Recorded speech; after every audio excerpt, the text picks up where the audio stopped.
hot there. Yeah. Thank you. It is Denver. You're really hot. Denver's the the issue. worst. Denver. You hear that, Denver? We don't like you right now. Well, Nick doesn't. Denver is The rest of us. worst. I Hi, don't everybody. care for Denver Happy even. Monday. Hi. Only been everybody. like 3 days since we saw you Yeah, it last kind of time. feels like we've done this like really recent. I think getting to know us is going to be really short. Yeah. You'd be surprised. Yeah, well, yeah, you've probably done a ton of stuff. No, I haven't done that much, but I do have at least one interesting thing to talk about. Cool. Cool. Captain Nick is on his way home from the bowls on some icy roads. So, We have instructed him not to rush. yeah. It's Jilly gonna be was 68 degrees here on Thursday. Woohoo. ooh, tropical. Nice. I know. Rainy all day, unfortunately. Yeah, we're going to get some rain, I think, too. I'm supposed to do some it's a speed skating competition at the Whitewater Center on Saturday. It's going to be 55 degrees outside. Oh, Might be like a slush skating yes, competition. yeah, exactly. Might be very sweaty. Yeah. Hi, Poppy. Yeah, I think the 1D news item, that runway incursion in New York, I think that'll take some time. that could That has one the- and the Amsterdam one is interesting, yeah. I think. And Boy, that could have gone bad, eh? That, Yeah. the New York one? Yeah. well, yeah, Well, both. Yeah. both, but yeah, New York for sure. But Yeah. I hope Nick's back. Nick A's back for that one because he's always criticizing the controllers there. But I think the controller did a good job. Bodies of 2 stowaways found dead in landing Yeah, there's gear. not much to say about that. I was Yeah. gonna I say feel that like might that be one to happens. kick because it happens like once a year. Yeah. As I said, skip away.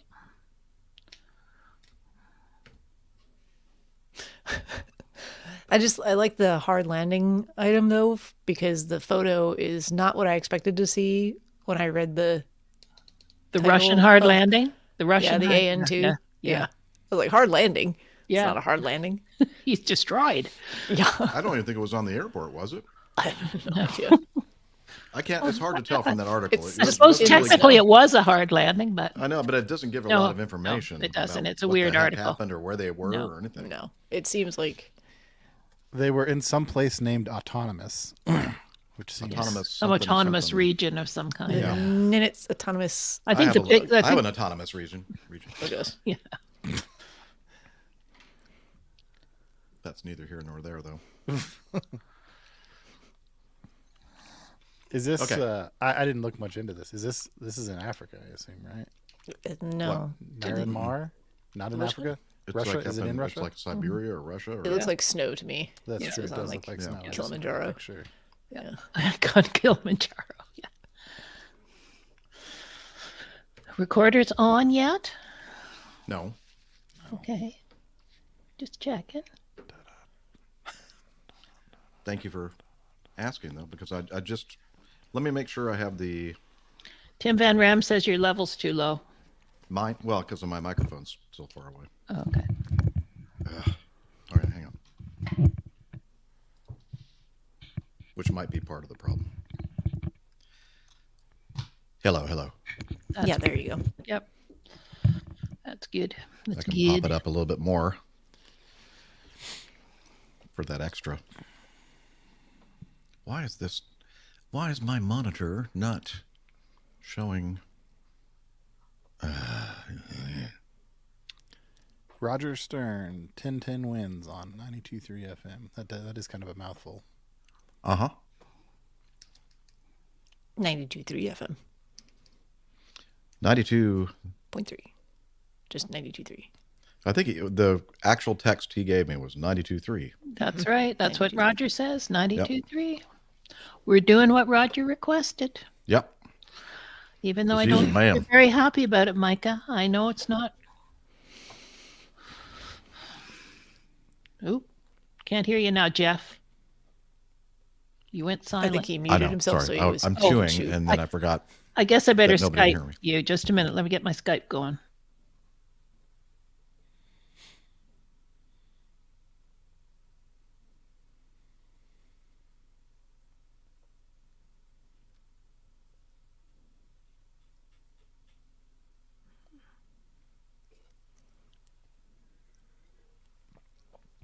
I lived on AM radio when I was a kid because I listened to sports radio all the time.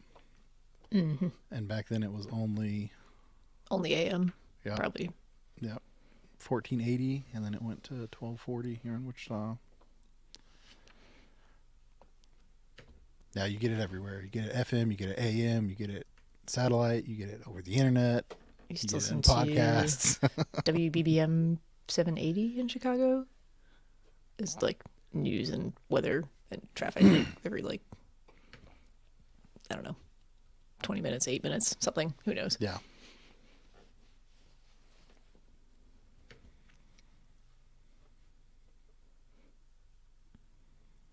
But I can't remember the last time I listened to FM radio or AM radio. I rarely listen to it. I mean, I'm such a big, obviously I think everybody probably is a big podcast person, but Mine's either a podcast, an audiobook, or if I want to listen to music, it's on XM radio, satellite radio. yeah. Yeah, I think the only thing I probably listen to the radio for now is just radio broadcasts of sports events if I'm not watching them on TV. I actually And took don't the even do antenna that as off my much car anyways, yeah. because it was in the way. Get you that extra .01 MPG Yeah, it really on helps the that Jeep. box that you drive. I'll tell you, it really helps the Jeep. Actually, it's because I was afraid that it was just going to get bent to heck in the car wash? car or on the wash. trail? Yeah, Yeah. the car wash. Yeah. When I was a kid at night up at our cottage, we used to hear a radio station from Fort Wayne, Indiana. And it was very strong at night. I guess it was just sort of the way the signal bounced around. I don't know. Yeah, especially like across kind of flat areas, those signals will travel for Yeah. ever until they run into something to stop it. Forever. And Tell you what, at about 14,000 feet on the the CTAF frequency that our airport uses, I can hear things from Florida to Virginia Wow. to Tennessee. Love it. probably No, it's especially awful. as it later in the It's- day or at night. No, all day. Doesn't matter. All day. Oh. Pretty much all day. And it just sounds like everybody talking over everybody else and you can't hear anything. That It's completely drives me unusable. crazy. Like I kind of get the like very high level thought process of like let's put everybody on the same frequency, but It's man, not a problem below like probably 5,000 feet because then you're only hearing oh, see, people on I that live frequency. in Kansas, so I Oh, can yeah. hear like one frequency from like Texas Forever. and North Dakota yeah. Wow. because there are zero mountains in between. There's not much here to stop. We still get stuff from Tennessee too, and there's mountains in the way. So Yeah, What you got there, Jeffrey? A focal banger. Oh, whatever that means. Yeah, I don't know. Is it local to the area? Yes. Oh, Some ladies in the elevator on the way up back to my room handed you a beer. said that they just went to this brewery, which is local. here, you look like you need a beer. Try They this. actually had 2 6-packs of Dogfish Head, which I don't think is That's not local. technically from Vermont. I think It's not. It's near Washington. We've been DC, to I the think, like one of their breweries. Yeah. or Virginia or something. I don't know. Anyway, we ready to go? Ready to roll? You wanna wait let a me few more minutes start the for- recording. So I guess we're just going to go, and then Nick's going to join Yep. in progress. Yep, Nick will arrive when he arrives. He'll slide into the show. Get it? Yeah, Dogfish Head Brewery is based in Delaware. Delaware. Okay. Knew it was somewhere Lots up of there. things are Milton, based in Delaware. Delaware, Yeah, whether or not. but I think the actual they live brewery is there. up in Delaware. Yeah. Nick, Unlike Roger many Stern is corporations. saying mountains don't matter with AM. They bounce off, the signal bounces off the ionosphere. Interesting. I seem to remember that like driving across the country, we could listen to a lot of stuff until we got past like Colorado, stuff from east of the Mississippi.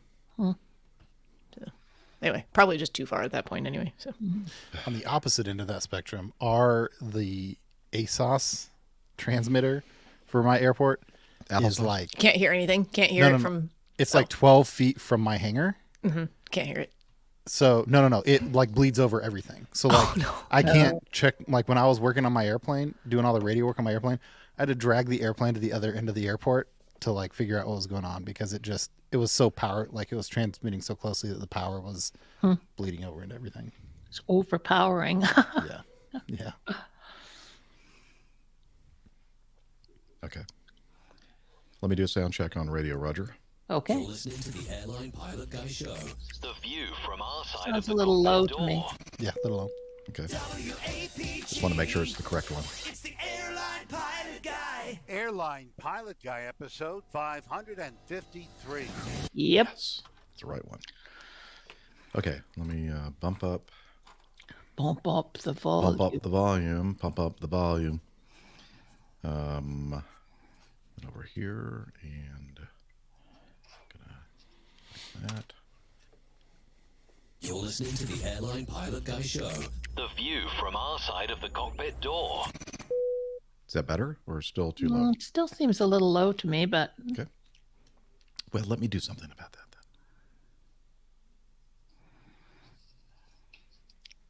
Can you hear anything like air conditioning noise or anything like that in the background of this room? negative. Nope. Good.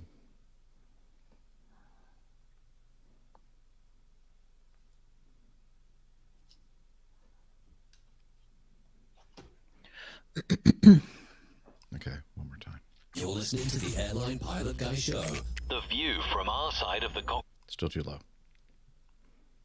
Yeah, but not much.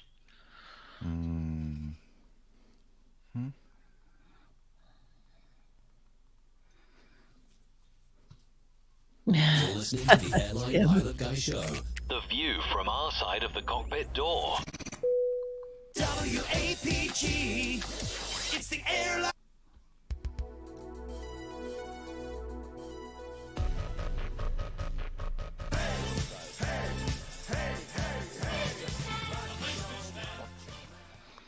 APG's greatest hits. Yeah. Was that okay? All those? Yep. Sounded good. Okay. Okay, I am recording. Let me just double check, make sure. Okay. The red light is on. Red light district here. Oh boy.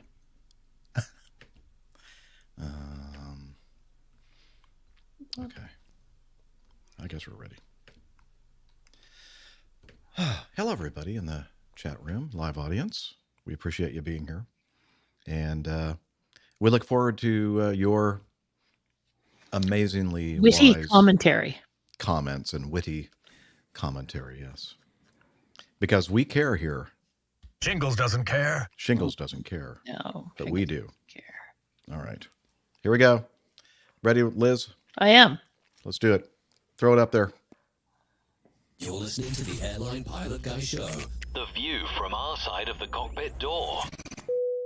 WAPG. It's the Airline Pilot Guy. Airline Pilot Guy episode 553. Yeah, he's up in the sky. It's the Airline Pilot Guy. Hello, you're listening to the Airline Pilot Guy Show, the view from our side of the cockpit door, with your host, Captain Jeff, broadcasting live from Studio 3B at the Hotel Vermont in Burlington. Today's show is recorded on the 16th of January, 2023. Yeah, he's up in the sky. It's the Airline Pilot Guy. Picture light and he's flying by. With the Airline Pilot Guy.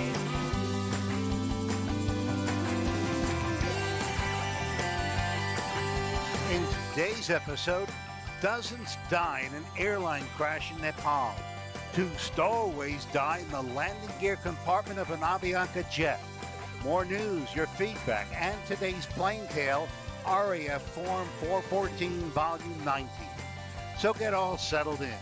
Tray tables and seat backs in the upright and locked positions. Electronic devices powered on. I'm Radio Roger. Flight 553 is ready for pushback. Thank you, Radio Roger Stern. He's an award-winning TV and radio reporter, currently at the #1 all-news station in the nation, 1010 Winds on 92.3 FM in New York City. Welcome to the Airline Pilot Guy Show. It's an airline and aviation, mostly aviation podcast, covering the latest in aviation news and answering your great feedback. I'm Captain Jeff, a pilot at a major legacy airline based in Atlanta, GA. And joining us today from her lakeside studio in South She's a doctor, skydiver, marathon runner, shrink training junkie, IPA connoisseur, and commercial multi-engine instrument rated backstabbing jumper dumper. It's Dr. Steph. It's a mouthful, isn't it? It is. But I am back to strength training, so I guess we have to leave that in there. So, hey, Okay. glad to be here, and I just want to make it known that this is 2 in a row for me. So, Oh, yeah. Well, that Yeah. deserves. Yay! self-congratulatory for me. Yeah. Like, We're put happy. yourself up there on that pedestal. Way to go, Steph. All right. Also joining us from his studio in the air capital, low and slow pilot, old airplane enthusiast, and engineer in the aerospace and defense industry. It's Nick Macho Camacho Man. Hey, everybody. I'm here for 2 in a row also. Yeah. It's a very weird okay. situation. Steph's here multiple times. I'm here multiple times. Nick's not here. We don't know where We don't know Rick what to is. do ourselves. So, Who? that's a little more normal. Ooh, I think we did this just the last show, we actually. did. All We right. like doing that. A place to stand, a place to grow. From her studio in Toronto, Ontario, Canada, retired financier, and aviation enthusiast, spreadsheet master, and our producer, it's Liz Piper. Hi, everybody. Hello. Hello. Hey, Liz. I feel like Great we to need have you all here. congratulations for Liz too. I mean, I know we do that Oh, in yeah, every okay. show. And I think Liz this here, is like she's- the 50 in a This is a row. Yay! Liz is like, yeah. Yes. I mean, oh yeah. she's been. She's like, definitely that's- got the winning streak, I think, going on. Oh, I don't know. Nick's pretty close. Nick, hey. True. Well, Nick's not. Where's Nick? He's skating into Captain- home base there Oh, he's skating in List. on the roads. Yes. Icy I'm sure- roads. I'm sure he'll tell us all about it when he arrives, but we're not going to wait around for that guy because we need to talk a little bit about aviation news. So here See we you go. later, guys. All right. See you, Liz.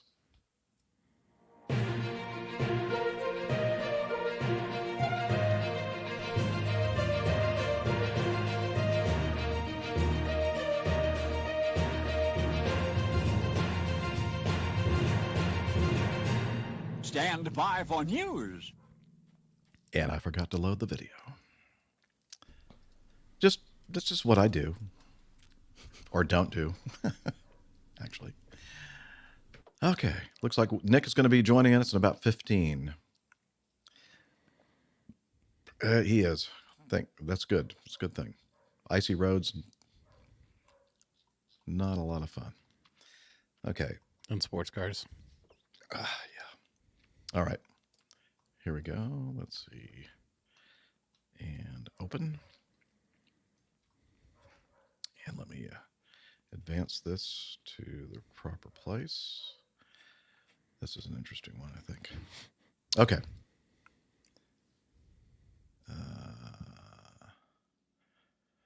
Well, let me tell you, Liz. It is about dozens killed after Nepal plane crashes during landing. After Nepal plane crashes during landing. But you know that because you have the same thing that I'm looking at, Liz. Yeah. Oh yeah, the audience. I guess we should talk to them. Okay. All right, our first item is kind of breaking news. It just happened, I don't know, yesterday or maybe earlier this morning. This is from the cbc.ca.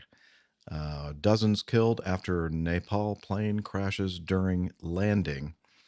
The Yeti Airlines Avions de Transport Régional ATR 72212A, registration 9 November Alpha November Charlie, performing flight 691 from Kathmandu to Pokhara, Nepal, with 68 passengers and 4 crew, was on final approach to the international airport in Pokhara,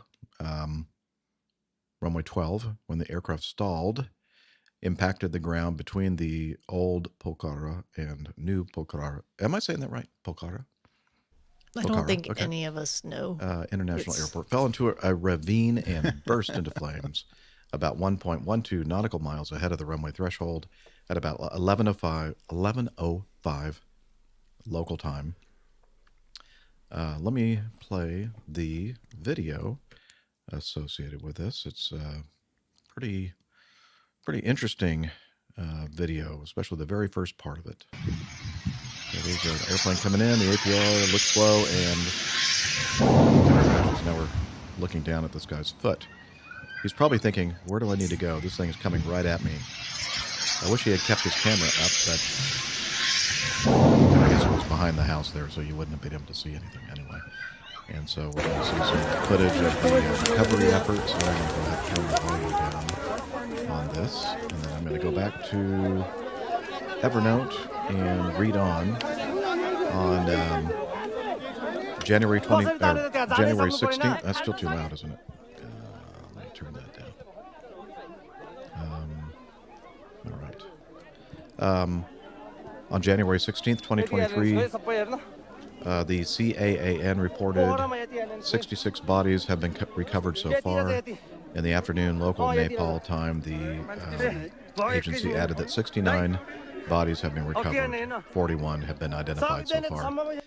On January 16th, 2023, the NRCC reported the flight data recorder has been recovered from the crash site and been forwarded to the Nepalese army, which is going to hand the black box over to the investigation team. 35 of the 66 bodies have been identified. Well, we just learned from the earlier paragraph that more have been identified than that. Nepal's government assigned an accident investigation commission, and hang on, let me make sure I have this. The French Bureau d'enquête et d'analyse.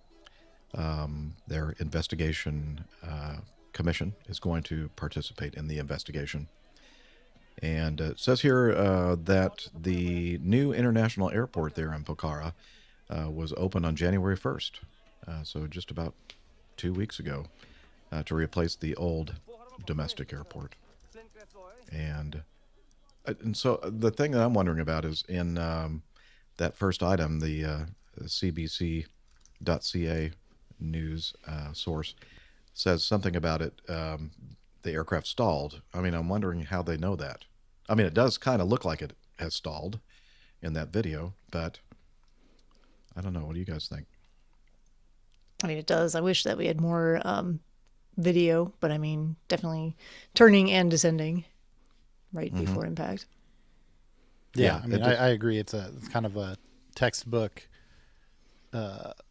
stalled, and then you react incorrectly to the stall scenario, right?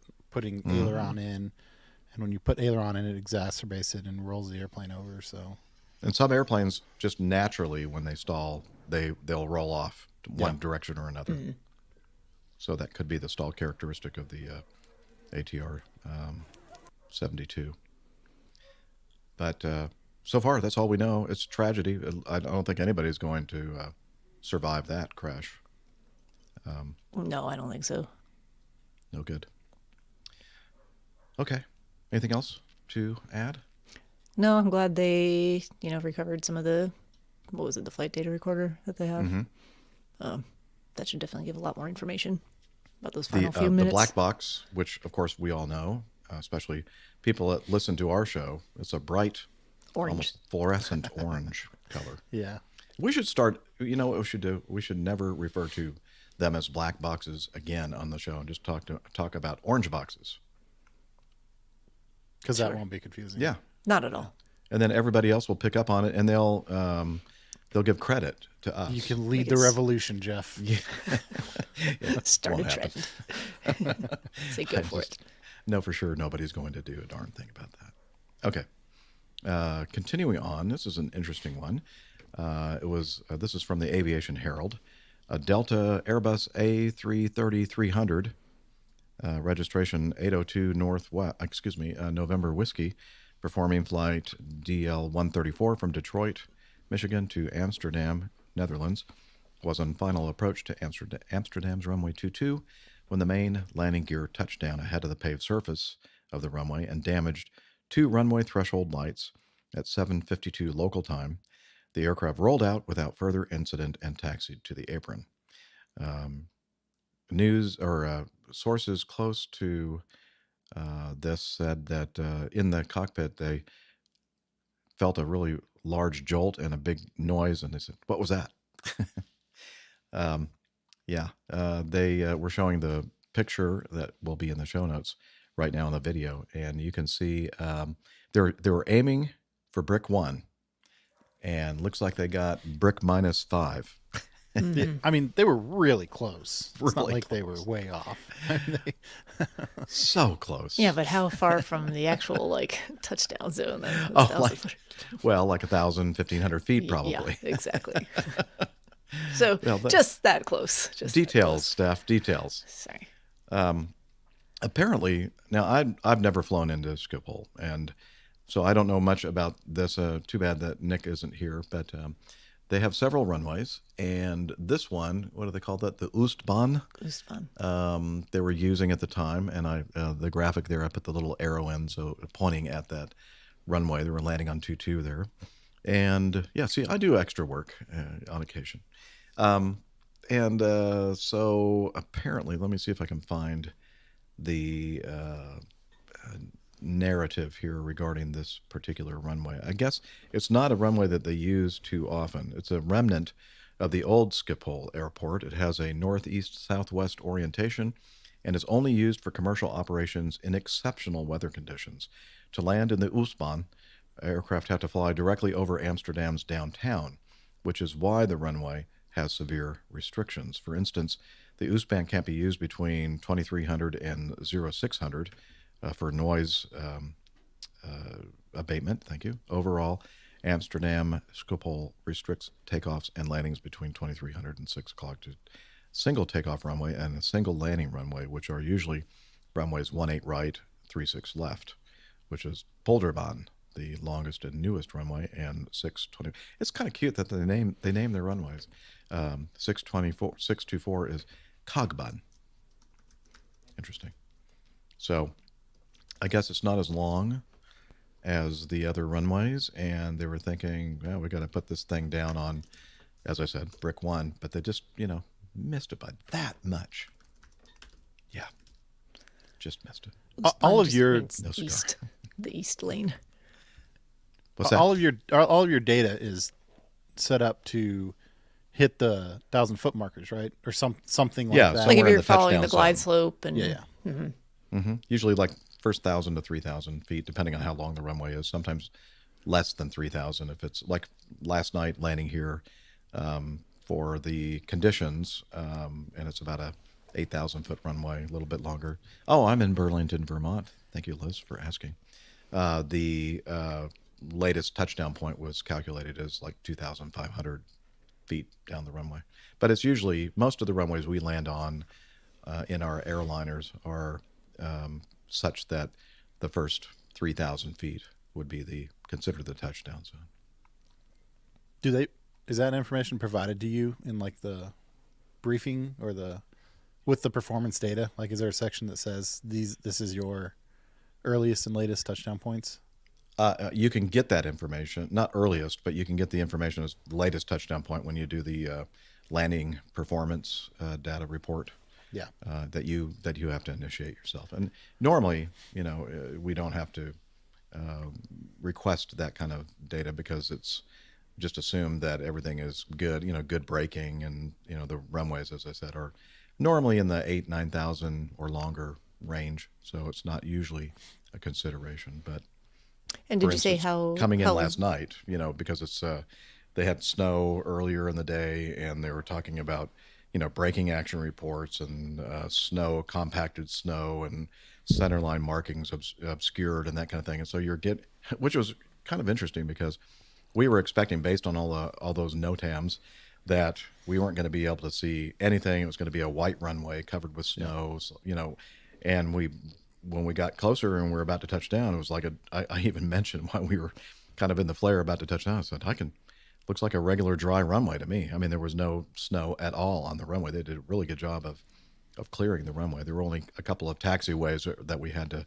kind of go very slowly, which is not normal for me, because they're like medium to, some taxiways were actually saying poor braking. So we didn't use those taxiways. But anyway. Did you say how long this particular runway was? This one here? Oostbahn? I think I have it here if you need it. Oh, yes, I do. Would love to know. 6,627 feet. That's short, especially for 330. Yes. Yeah, so I could see their thinking, well, we need to really get this thing down. Let's Yeah, maximize close. the length of our available landing distance. They did that, yes, Liz. And if we touch down in the grass first, we'll have some additional friction there too to slow down. Yeah, yeah. But Oh, well. Just a little cleanup. Clean up on aisle 2. Hey, Jeff, what sort of damage do you think that did to the airplane? You think, because they said the airplane hasn't left, right? Yeah, I don't know. they did take out a couple of those.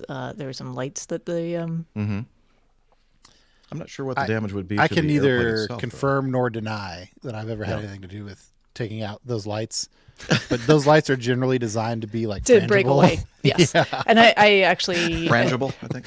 I do not have personal experience with this, but I have seen firsthand what happens when someone takes one out. More than once, the same one, repeatedly, because it's in a poor. Well, that's just It's a sign been to poorly the airport placed. that they need to move it. Well, it's in the correct place for one of the runways, just the wrong place for the other runway, which is You know, a less friend reused. of mine told me that. But, Yeah. yeah. No, they do. They usually break away quite cleanly, but Yeah. I don't know what other. Yeah. But it does require some work to get them back to working order when you do that. Well, at most airports. Some airports just leave it for a while. It's like, what the hell? It's a warning to others. Liz is asking a good question. I don't know if Delta would be charged for the costs of replacing that particular light. And the turf. And the turf, yeah. I don't know. Well, this actually, I thought somewhere down here I read that it did some damage to the pavement, which would by far be the most expensive. Mm-hmm. Yeah, I guess maybe where that you see the depression in the grass area, maybe where it hit the end of the runway or the hard surface. Maybe it doesn't look like it, but maybe. Yeah, maybe not, because this says there was some damage to the landing strip, particularly to the pavement, which was repaired within an hour. So that doesn't sound like real damage to the pavement No. if they repaired Quick it fix. within an hour. That sounds like, yeah. Hey, bud, tell those guys with the brooms to get out there. Get all that mud and grass off the The runway. damage, yeah, that's exactly what the damage was. It was covered in grass and dirt. Yeah. Huh. All right. Well, there you go. Watch what you're doing there. Don't land too short. Come on, Or Delta. long. Just right is what you're looking for. All right. So we talked about this tragic crash of 2 warbirds, a B-17 and a P-63. Is that right, Nick? Yeah, correct. Okay. And wings over Dallas.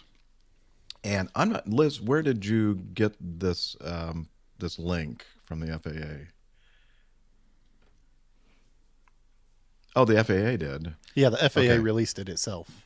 Okay, and then it says FOIA in the URL, so it's like Freedom of Information Act. So I thought maybe somebody, like a third party, had requested it. Well, anyway, it doesn't matter. We have this link to, I think it was about 32 minutes long, 36 minutes long, something like that. I took that and distilled it to, the part of the audio that I think is critical. The Air Boss is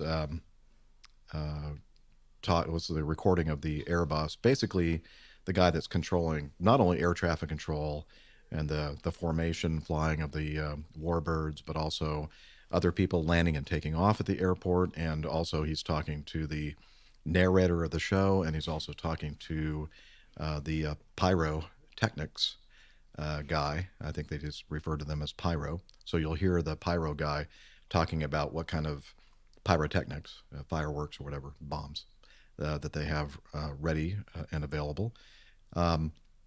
And then toward the middle, and I might pause it at that point, where the Air Boss is directing the fighters in a formation and also the bombers in a separate formation, what to do. And I think there may have been some miscommunication, and that might have been a significant factor in this tragedy. So you guys ready for me to play it? Go for it.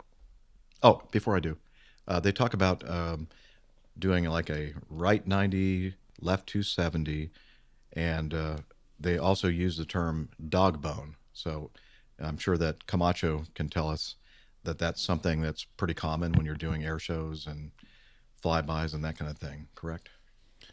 Yeah. It is. Yeah, that's basically a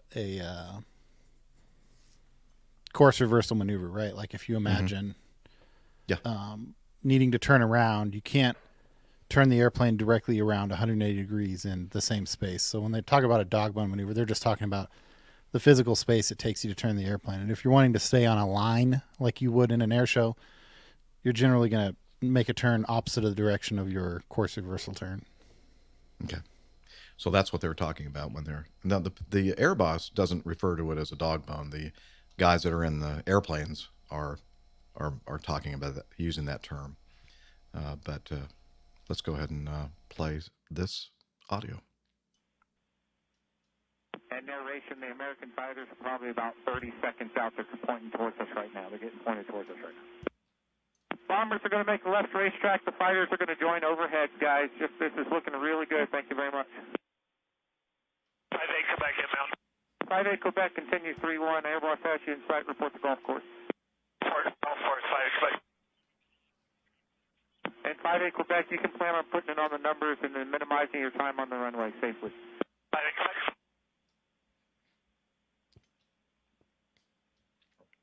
I did compress this a little bit. And the American fighters have the B-17 off their nose? Affirmative, they have the 24. Very good. You pick up the B-17, and then you can start your F turn over the American bombers. Thank you. Okay. American fighters are show center right now, bombers, and they're going to come get on top of y'all. Let's keep this left racetrack going. Okay, so there's some altitude separation. The bombers are at a certain altitude. The fighters are 500 feet above or below. I'm not sure at this point of the show. I'm not sure exactly which is which.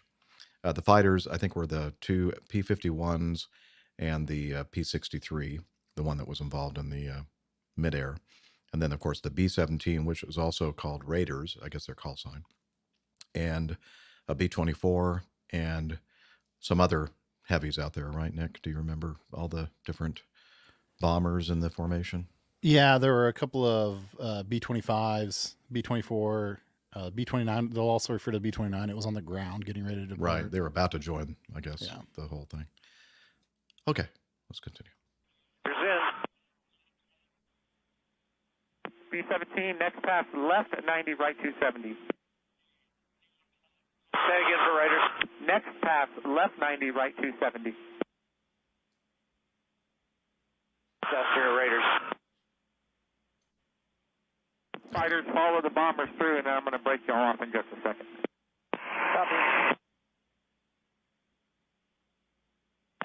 Boss, Pyro. Pyro, go. I've got 2 welcome bombs left going each direction, and several singles and 5 stripes. Roger, yeah, we're going to work it out. B-29 to taxi. B-29, taxi runway 31. Thank you. B-17 after this pass, right 90, left 270. Raiders, right dog bone. Fighters, you can walk your way up to the B-17. I'm going to break y'all out after this. You're going to end up breaking left. So you're going to follow the bombers to the right 90 out, and then you're going to roll back in left and be on the 500-foot line if y'all want to set up an echelon for a break so y'all can get in trail. Okay, say again for the fighters, that was not clear. Fighters, go echelon right. Go to echelon right. Okay, fighters, echelon right. Okay, I'm going to stop here.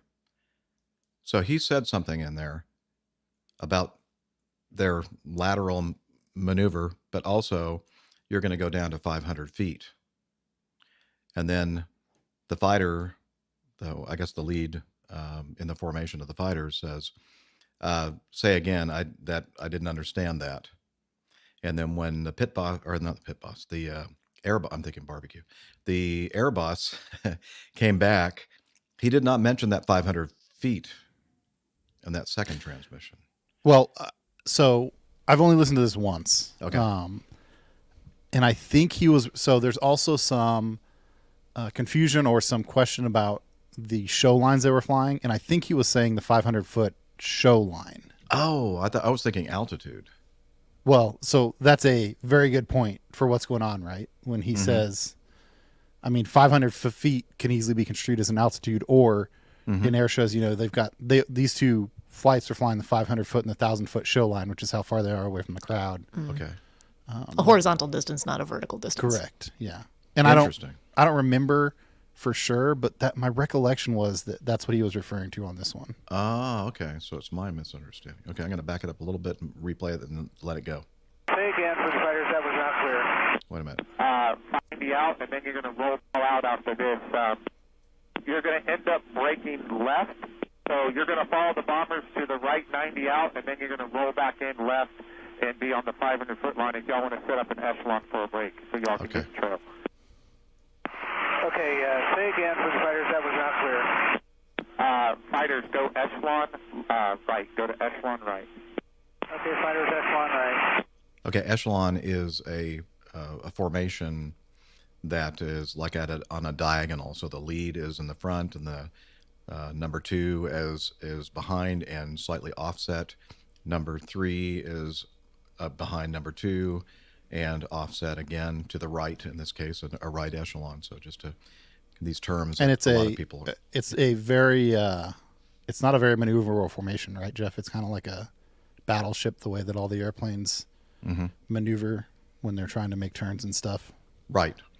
Yeah, it's challenging, especially if you're like if it's a 4-ship or 5-ship formation and you're out there at the very end of it and you're turning the formation. It's a lot of work out there. Less work, obviously, if you're lead, and then number 2 is not quite as much. It's a little extra work, but then, yeah, the further you are out in the echelon, the more of a challenge it is. And then if they could talk about trail formation, that's basically right behind each other, not in a diagonal. Okay, here we go. Okay, B-24, if you can give me a couple of inches and close the gap, I'd appreciate it. B-17, let's keep the turn a little flat for me. And just a little bit. When you come back through, you're coming through on the 1,000-foot line. Here's Roger. American fighters should be in a right turn. You're going to follow the bombers out on a right 90 turn, and then I'm going to roll you back in front of them. Second, I need to drop it down to the deck. Runway 31, clear to land. Clear to land down to the deck. Fighter, come back. There you go, B-17. Yep, gentle, flat, roll it around, 1,000-foot line. Foot line for Raiders. Fighters, roll it back to the left. Lead, fighter lead, roll it back to the left, and y'all get in trail. Okay, fighters in trail. Yep, and gunfighter, look out your left side and find the B-17. You see the 17. Yeah, there you go. Roll it back to the left. I want you to get in front of the bombers. I want you to come through on the outside edge of the runway. Okay. Wind check now. Winds are estimated 330 at 12 gust 18. Nice job, fighters. You're coming through first. That will work out. B-17 and all the bombers on the 1,000-foot line. B-17, you got the fighters in front of you off your left. Nice job, fighters. Come on through. Fighters will be a big pull up and to the right. Knock it off, knock it off. Roll the trucks. Roll the trucks, roll the trucks. Knock it off, roll the trucks. Thank you very much. B-24, it's right turn. B-24, right turn to follow. Fighters, you go right there. Stay right where you are. Left turn, fighters, left turn. Knock it off. Roll the trucks, roll the trucks. Let's go, roll the trucks. 5 equals X, hold your position. B-29, hold your position. B-24, your right turn. SC2C, follow him. B-25, right turn. You got the B-24 off your left side. Go into the hold, everybody. Go into the hold. Okay, cut it off right there because really couldn't. No, it was hard for me to listen to that. Yeah. Wow. So I'm glad, Nick Camacho, you're here with us because you have some experience with this type of aerial parade, they call it. And so what's your take on what happened here? Do you think that it was just miscommunication, misdirection?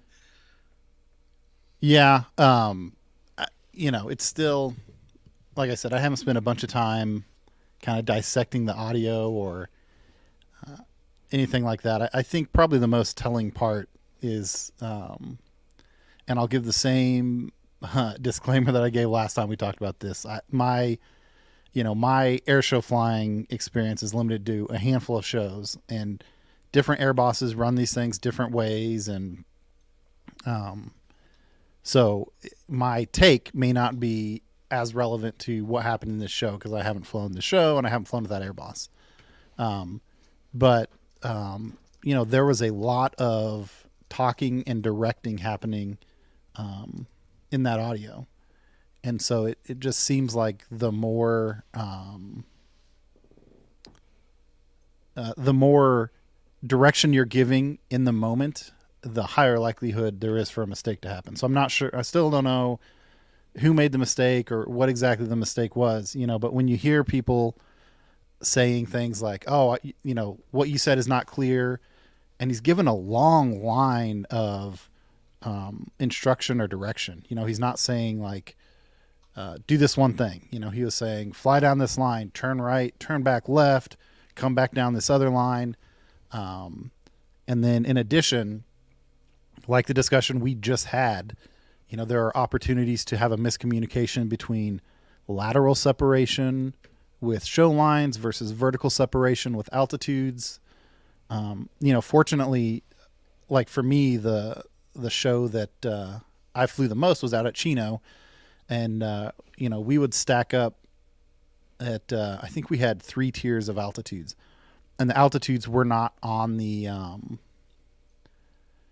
altitudes we flew were not on the, not cardinal numbers, but like 500-foot numbers, right? So we'd have the fighters flying like 200 feet, the second tier at like 700 feet, and the third tier at like 1,400 feet. So, that was one way that it kind of helped. If somebody said something about an altitude, they were like an off 500 or 1,000-foot number. If they were talking about like show lines, it was a 500 or 1,000-foot number. So that's like one thing that just came to my mind. I don't know. I don't know if they do that on purpose or if it just worked out in that show. But, going back to what I said last time, a lot of people talked about like, well, isn't everything pre-briefed? And they do try to pre-brief everything. The shows that I've flown in, we have had like alternate options because the air boss has multiple jobs, right? Like their primary job is the safety of all the performers and everything. But once they have all that sorted out, like they are supposed to work with the pilots to provide a good show for everybody. And that includes keeping airplanes flying in front of the crowd and everything. And, like the safest thing to do would be to put one airplane up at a time, have it fly a display, land it, get it out of the way, fly another one. But then you end up with tons of dead air. And so you got to do kind of this ballet where you got guys departing and arriving while other guys are doing their performance. And you've got performances with multiple airplanes. And that kind of provides the good show, but it also provides this opportunity for these human factors that airs to happen. And so like, we would fly, we would have basically like, if everything went perfect, this is what it's all going to look like. And then if we launched and we were behind, we knew what actions we were going to take to shorten the show to get back on schedule. And if we had extra time, we knew what actions we would be able to take to lengthen it out. Right. And like the example I gave last time is the C-47s are always like flying up high. And, so we would brief our orbits and the fighters would have their orbits and the transports would have their orbits and we would have this vertical separation.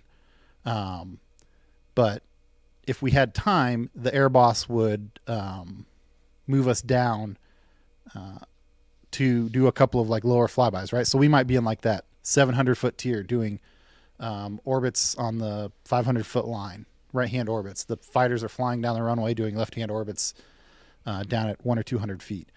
And then if the timing worked out, right, the air boss might break the fighters out, and then once the fighters are clear of their orbit, then he would bring us down. But we knew that basically our two options were we were either going to depart our orbit from our assigned altitude and then break and recover, or we were going to descend our orbit as a flight and then fly down the runway and then break out of the lower altitude and recover. I never have really flown anything where it was on the fly, instruction heavy, like you hear in this audio. So that's what's different to me. And with my lack of experience with that, man, the first thing I notice is when that fighter pilot says, "What you just said is not clear." And rather than clarifying it, the air boss came back and just said, "Just do this one thing." Yeah, that's what I took away as well. But, I'm so glad you're here because I have zero experience with listening to these kind of communications. And I was kind of amazed at how much direction was going on by that air boss. And so it's interesting that you mentioned that this is like, you think that he was like overdoing it, giving too much information. Yeah. And there are so many variables, right? Like that was a CAF air show, a CAF air boss. And I'm sure that those guys felt like they probably had a little more leeway because everyone knew each other. Everyone had flown with each other. And that might have led to a sense of complacency to a certain extent, right? Like whenever I go fly somewhere, whether it's an air show or whether it's just on my own or with people, right? Like if I'm going to fly somewhere with a couple of my buddies and we've flown together a ton, I'm like, I've flown with this guy a lot. I know what he's going to do. He knows what I'm going to do. This is going to be easy. If I'm going to go out and fly with somebody that I've never flown with before, I'm, there's like my threshold. And then when I'm with people that I'm super comfortable with, whether it's right or wrong, right, I might back off of that threshold a little bit and be like, right, these guys will help take care of me. I can help take care of them. We know each other real well. Conversely, when flying with new people, it's kind of the opposite, right? You're like, I'm going to be a little tighter on my game because I'm not quite sure what this guy might be thinking. Right. So with it being I think it was an all CAF air show. So with it being an all CAF air show, I'm sure a lot of those guys knew each other. I know the fighter guys had flown together a ton, and knew each other real well. I assume that the fighter bomber, interaction was similar. So that's just something to think about. Don't know if it's a factor or not, obviously. Right. Thanks for that analysis. Because definitely listening to all of that is not something I'm used to listening to. Just trying to, my mind's trying to paint these pictures like you see like on the VAS aviation stuff where it's like got each aircraft tagged up and who's doing what, who's talking to whom. And I found that difficult at times to follow. For sure. And that, one of the issues I had with this particular incident is I'm on a couple of online forums, for better or worse. Probably shouldn't be, but I am. And it's what we all do. It's okay. Yeah, right. And so obviously when this happened, like all the experts came out of the woodwork, and there were, it was like the civilian warbird guys were like, I know all about this because I fly a civilian warbird. And then the military fighter pilots were like, no, you're wrong. I've got all this military flying experience. And it really kind of goes back to like, you guys both probably have good experience. Also, we don't know what happened here. And, I mean, I'm so not quick to jump to saying what I think is going on, even when I think I know what's going on, especially when we do a lot of these news items. Then maybe people expect to hear more sometimes about our personal thoughts and analyses. But I mean, at the end of the day, until someone's gone through and really looked at all angles of things, it's hard to know for sure. And anything else is just leading to, fueling some of those discussions that may or may not have merit. Right. And like the advent and introduction of technology, right? Like you would think that ADS-B is the greatest thing in the world. ADS-B is awesome. I think it is a definite positive impact, has had a definite positive impact on aviation. But there were people that were going online and pulling ADS-B tracks for these airplanes. And you're talking about like a very dynamic event, very close to the ground. And who knows like how accurate that data is, and some people are showing it as gospel, and other people are saying people forget it's a situational awareness tool. They've already said that that the ADS-B data is really not that accurate. Sure. And anyone should know that from looking at like flight aware, flight radar, right? 24, like flight. As soon as things get close to terminating, 80% of the flights in America would have crashed short of the runway if you were just looking at or continued on beyond the runway at like some altitude that is negative to the ground. Yeah, and it's only 50% actually. Well, so they're on par with us. Exactly. Yeah, right. No, but thanks for that, Nick. That was just helpful to hear you kind of debrief and talk through some of the audio there. Yeah. Yeah, no problem. And again, that's just a little piece, from a Freedom of Information Act request, and that's, I'm sure, a major part or a significant part of the NTSB investigation of the incident, and there are no conclusions drawn whatsoever yet. It's just something to put out there, and raw data. Okay. Whoa, wait a minute. What is this we're seeing here? Oh, the background looks a little snowy and icy. Looks a little chilly. His studio in Hartford, Hereford, and Hampshire. Professional photographer, former RAF, RAAF fighter pilot, retired Airbus A330, A340 captain for Virgin Atlantic Airways. It's cold and icy, Captain Nick. Hi there, everyone.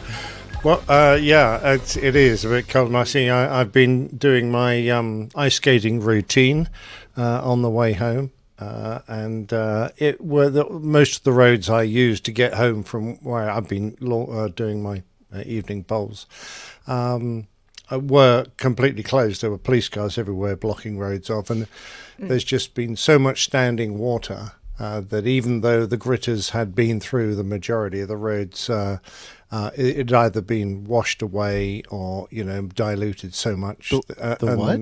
A lot of these country roads were Gritters. just Gritters. Like adding grit to the road? Interesting. Yeah. Is that sand or grit. salt? Yeah, you don't have Like true gritters. grit. No, your country's a bit big for that sort of thing. We can afford to. Well, we have. put rock We salt have We down. both. We salt the road. We salt. Are you talking about salt or sand? Both. They Okay. put out a mixture of rock salt and sand. Okay. And grit, anyway. So, yeah. Add some grit to your drive. I only nearly went off the road once, so that was fine. I had to find some averted. very big roads to get me home, which took a severe detour. Anyway, I'm safely back. Nope. Thanks. We're glad you're back safe. And Yeah, I listened to the second half of your analysis of that, and you guys talked so much sense. It was quite, impressive for me to actually be on the listening side for a change rather than trying to contribute. But that was really good. Well, thanks. Do you have anything to add to any of that No, discussion? I don't. I would feel reluctant anyway. It's not really my field. Yeah, mine either. Yeah. So I think you've covered it all nicely. Well, you are back. Perfect timing. just in Captain time. Nick. On to Just your in field here. time Cool. to talk about, I think, probably your favorite airport. This would be... really? Lagos? Second favorite airport. Second favorite. Okay. Not the favorite, but close. Your favorite American airport. Okay, right. New York's John F. Kennedy International Airport. This is an I incident. think I know what you're about to talk Just a about. couple of days ago, there was an incident involving an American 777-200 and a let's see, what was the other airline? It was a It was Delta. a Delta 73. 737-900, a registration 914DU, performing flight 1943 from New York to Santo Domingo, Dominican Republic. The 777-200 was, the American flight was headed to London Heathrow. And let's see, we have, there was it could have been a tragedy. There was a conflict seems to have been caused by one of the flights. And we have some live ATC.net audio to listen to regarding this, and then we'll do some analysis. Grand American 106 Heavy, Tango Alpha for taxi. 106 Heavy, Kenny Ground, next 4 left, taxi left, Bravo, let's try to Kilo. Bravo, try to Kilo, American 106. American 106 Heavy, cross runway 31 left at Kilo. Cross 31 left, 106 Heavy. Delta 1943, wind 35018, gust 24, runway 4 left, clear for takeoff. Alright, clear for takeoff, runway 4 left, Delta 1943. American 106 Heavy, American 106 Heavy, hold position. American 106 Heavy, hold position. Delta 1943, cancel takeoff clearance. Delta 1943, cancel takeoff clearance. Rejecting. Delta 1943, say intentions. Yeah, we're going to have to go somewhere, run a couple of tricklies, and probably make some phone call for Dirt 1943. Delta 1943, taxi right on Bravo, hold short of Hotel Bravo. Right on Bravo, hold short of Hotel Bravo, Delta 1943. So 1943, Kenny, did you make the switch? Yes, sir, we did. Okay, I'm guessing you don't want to move, right? We got to make a couple phone calls here. My guess is we're going to go back to a gate. Okay, I'm figuring that as well. All right. American 106 Heavy. 106 Heavy, go ahead. American 106 Heavy, possible pilot deviation. I have a number for you. Advise ready to copy. Ready to copy. Tower American 106 Heavy. American 106 Heavy. The last clearance we were given, we were cleared to cross. Is that correct? American 106 Heavy, we're departing runway 4 left. I guess we'll listen to the tapes, but you were supposed to depart runway 4 left. You're currently holding short of 31 left. Roger, American 106 Heavy. Okay. I must say that this compilation, different frequencies, ground frequency, tower frequency, and some compression there as well. So let's back up, and if you'll show that first slide, Liz. The American flight at the top there, you see the little green line that I scribbled on there. They called in with a taxi request from Tango Alpha, and the instruction was to take left on Bravo, so all the way around. So there was a lot of time elapsed before they got down to the point where they were given a crossing clearance all the way down around Bravo, parallel to runway 31 left. I'm thinking maybe they had it in their heads, or maybe their takeoff data. Maybe they didn't catch the fact that they were assigned 4 left. They were probably thinking 31 left. That's what we're going to be using today. So human, a human error. Perhaps, I don't know. The instruction was to hold short of kilo, and if you'll zoom into the next The instruction one. was to hold short of 31 left. Well, at kilo. At kilo, yes. yeah. Okay, so if you'll go to the next slide. That zooms it in a little bit. Well, was that exactly what they said? At the first they said hold short of kilo, and then they said cross kilo, cross 31 left at kilo. Kilo. Yeah, actually, they were given crossing clearance 431 left on kilo. Okay. Is what they were given. All right. Sorry. Yeah. Right. Yeah. So but I mean, the green initial line instruction crossing, was Tango Alpha, Bravo, short of kilo. Gotcha. Then they were giving the crossing instruction, 31 left, cross on kilo. And was this day or night? It was night. Not sure. I think it was night. Let me double check. What time did this happen? Sorry, I should know this, but I don't didn't spot it. It doesn't say it in this article, but I believe it was evening. I'll find out real quick if we can. So let's look at this image that we have here that we'll have in the show notes, so you all at home can follow along.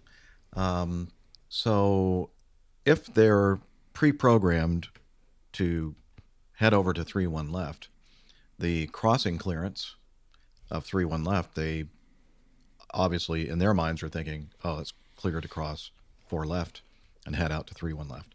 So the red line is what they actually did. The green line shows what they were instructed to do. Cross 31 left on kilo, go all the way to the end to 4 left.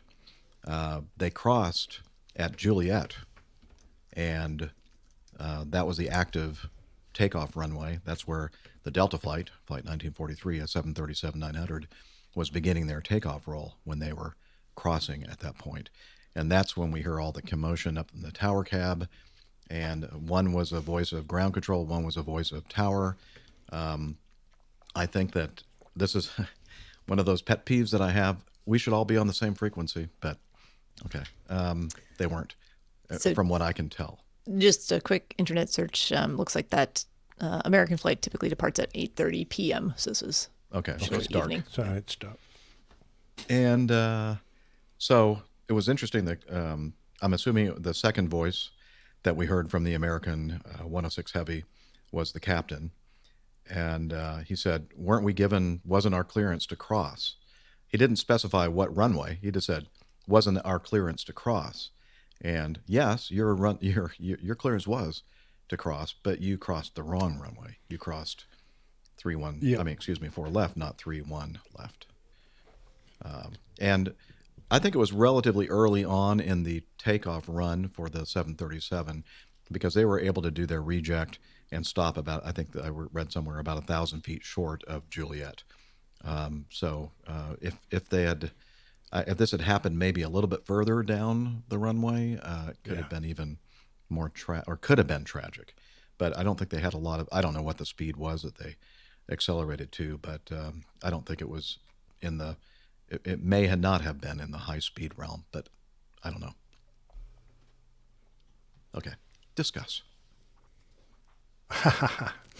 I've taxied around that area where they either made a mistake or took a wrong turn or misinterpreted their clearance many times, and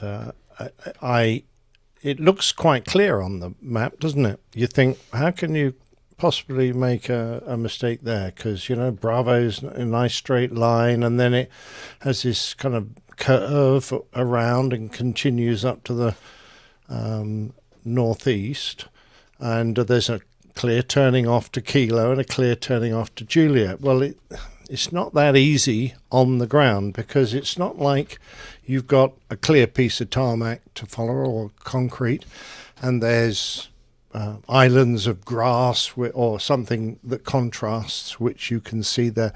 A lot of that whole area is just all concrete, and what the guys are trying to look at on the ground are the white taxi markings and a profusion in that particular area of taxi lights, because you've got a merging of 1, 2, 3 on Bravo, 3 turnings on Bravo, you've got 2 on Alpha, and it all kind of there's a conglomeration. It's not an easy set of lights to separate out, not like a clear avenue of easily identified lights.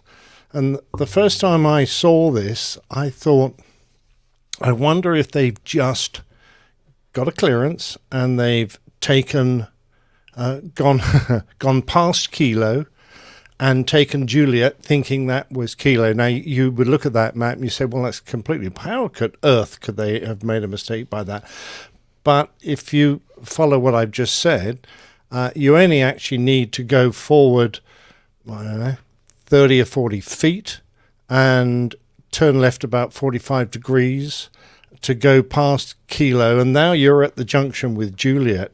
And if you weren't looking down at the signs and the markings, which aren't always clear, particularly when the weather's wet and you get a lot of reflection, I don't know if it was wet or dry, but that's to a certain extent irrelevant.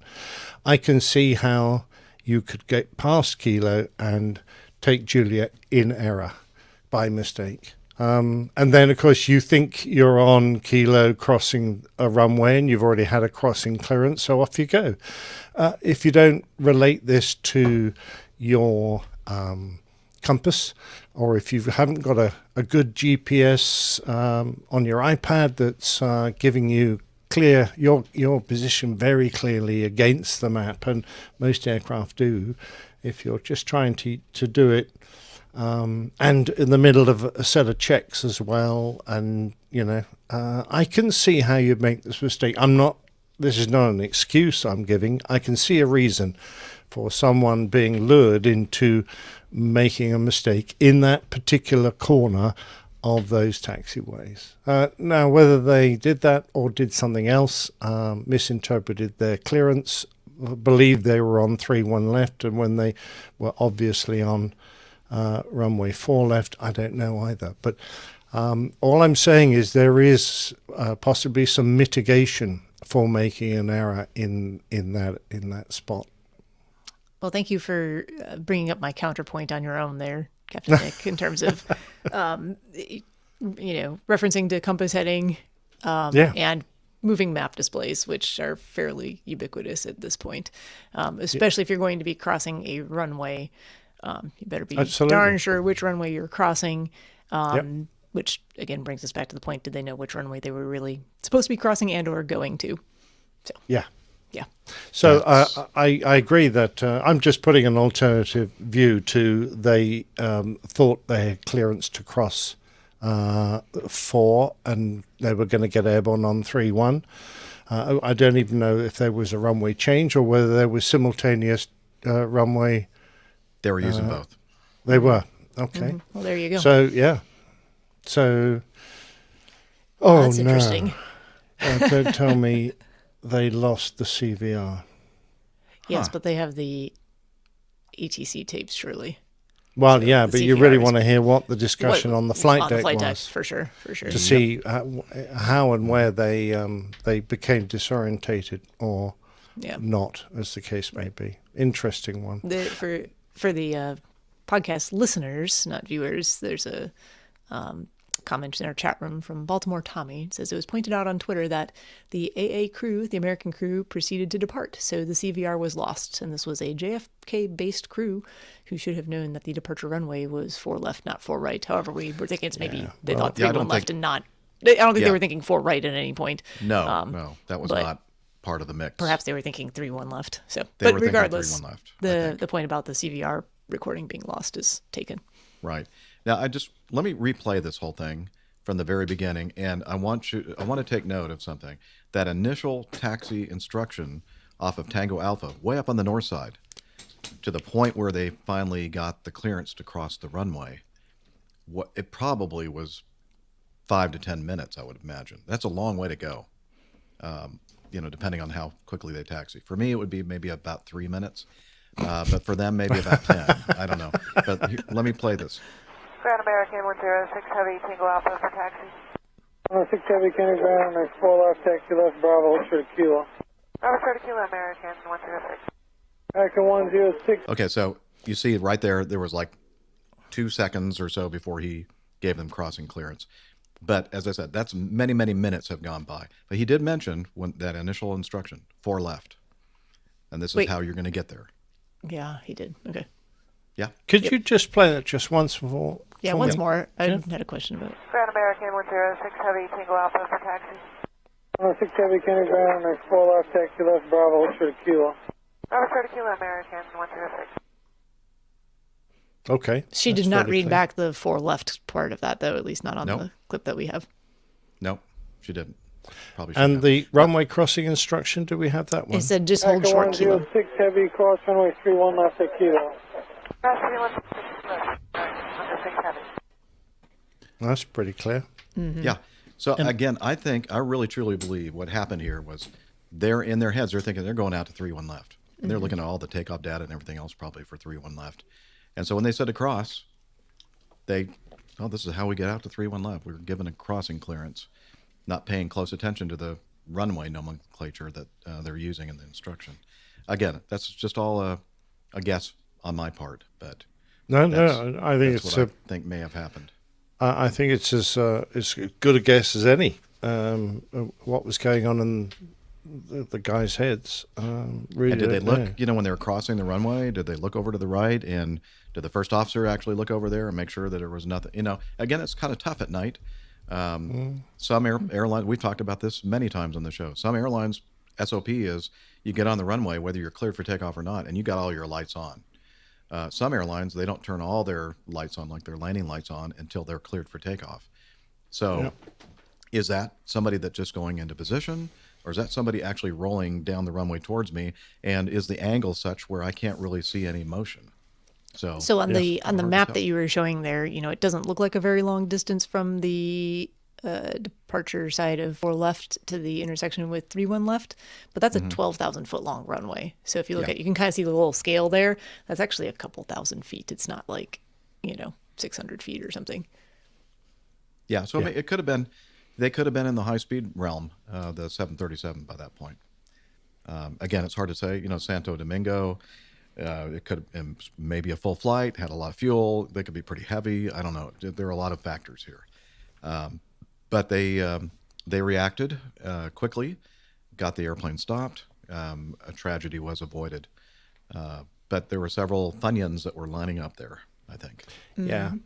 Sultan of Wings here mentions expectation bias, and I think that a lot will depend upon what they thought they were supposed to be doing, and that'll come out of the inquiry. But I'm also a little surprised, having got themselves in that situation, that they were, quite happy to depart the flight. Go again. Yeah. Yeah. I would have been completely focused now on the mistake, and I would have found it quite hard to break free of that and do a flight without continually looking across and going, can you remember what happened that? Did we do this? It would have been very distracting. So, in my cockpit, I might have gone, oh, Lord, this is pretty major incident. I think we ought to go back, park this, and, try again tomorrow. Okay. Tim Van Ram in our live audience is asking, please discuss why Delta had to return to the gate.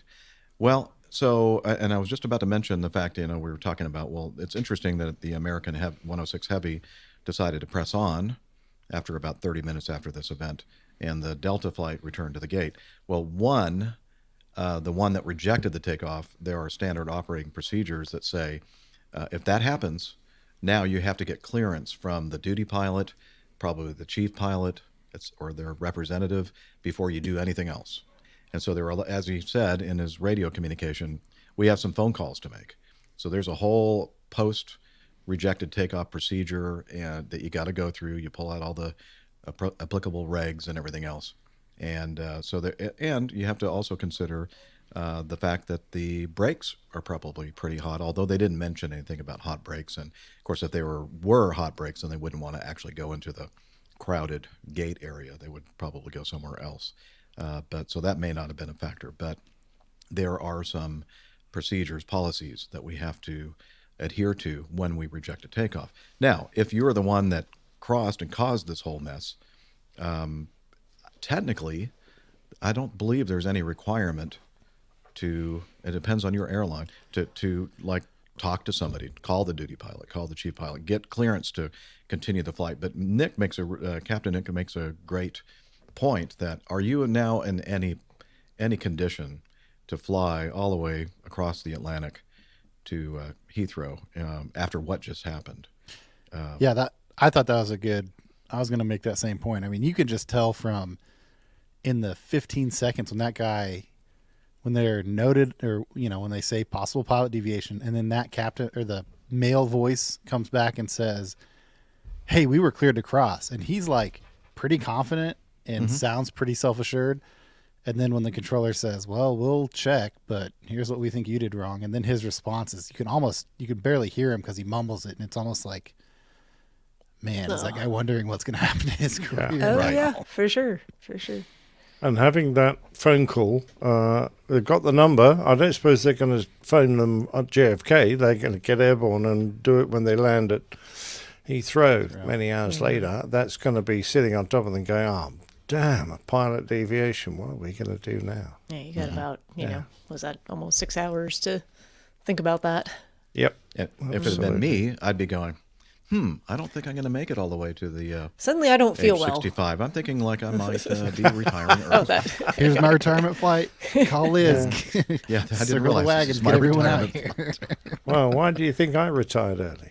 Oh, well, we don't want to go into We those didn't details, do we? That would be interesting if they got to Heathrow and the fire trucks were like spraying. Yeah. Ooh, yeah.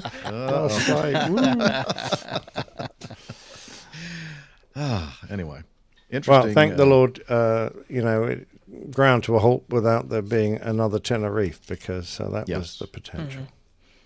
Yeah, absolutely. All right. Let's. I'm sure we'll learn more, hopefully, with that incident, and then we'll cover it on our show. Let's continue with the next item, which is E.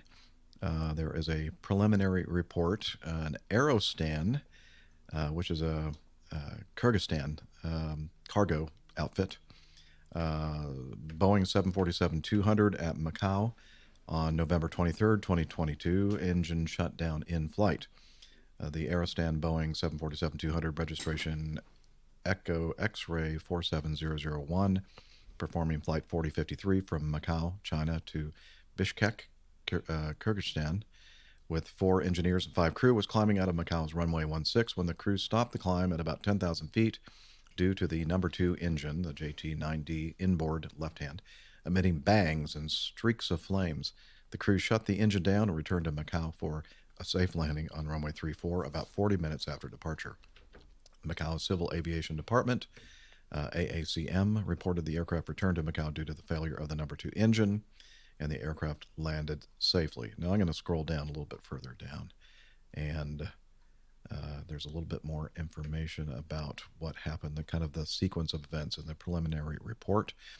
So they're at their stand, and at around 1:45 Universal time, or Coordinated Universal Time, Macau International Airport ground service provider Menzies staff found a fuel leak on the aircraft engine number 2 and reported to the captain. Onboard engineers checked the engine and tried to fix the engine. At 2:05, so 20 minutes later, the captain performed aircraft engine number 2 wet motor, which I'm assuming means they actually put the fuel on, so they're motoring the engine, putting the fuel on, but I guess no ignition. Yeah. Was stopped by Menzies since the Aerostan flight had not received approval from the tower.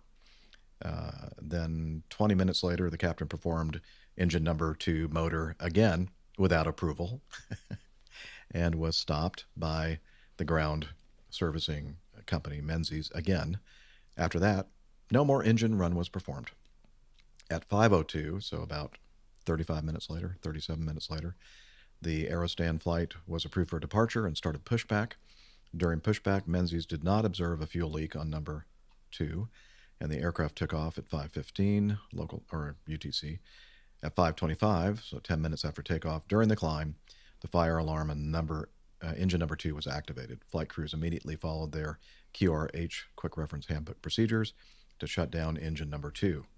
At the same time, they declared Mayday and requested in-flight turnback to Macau. Full emergency of airport emergency plan was activated at once.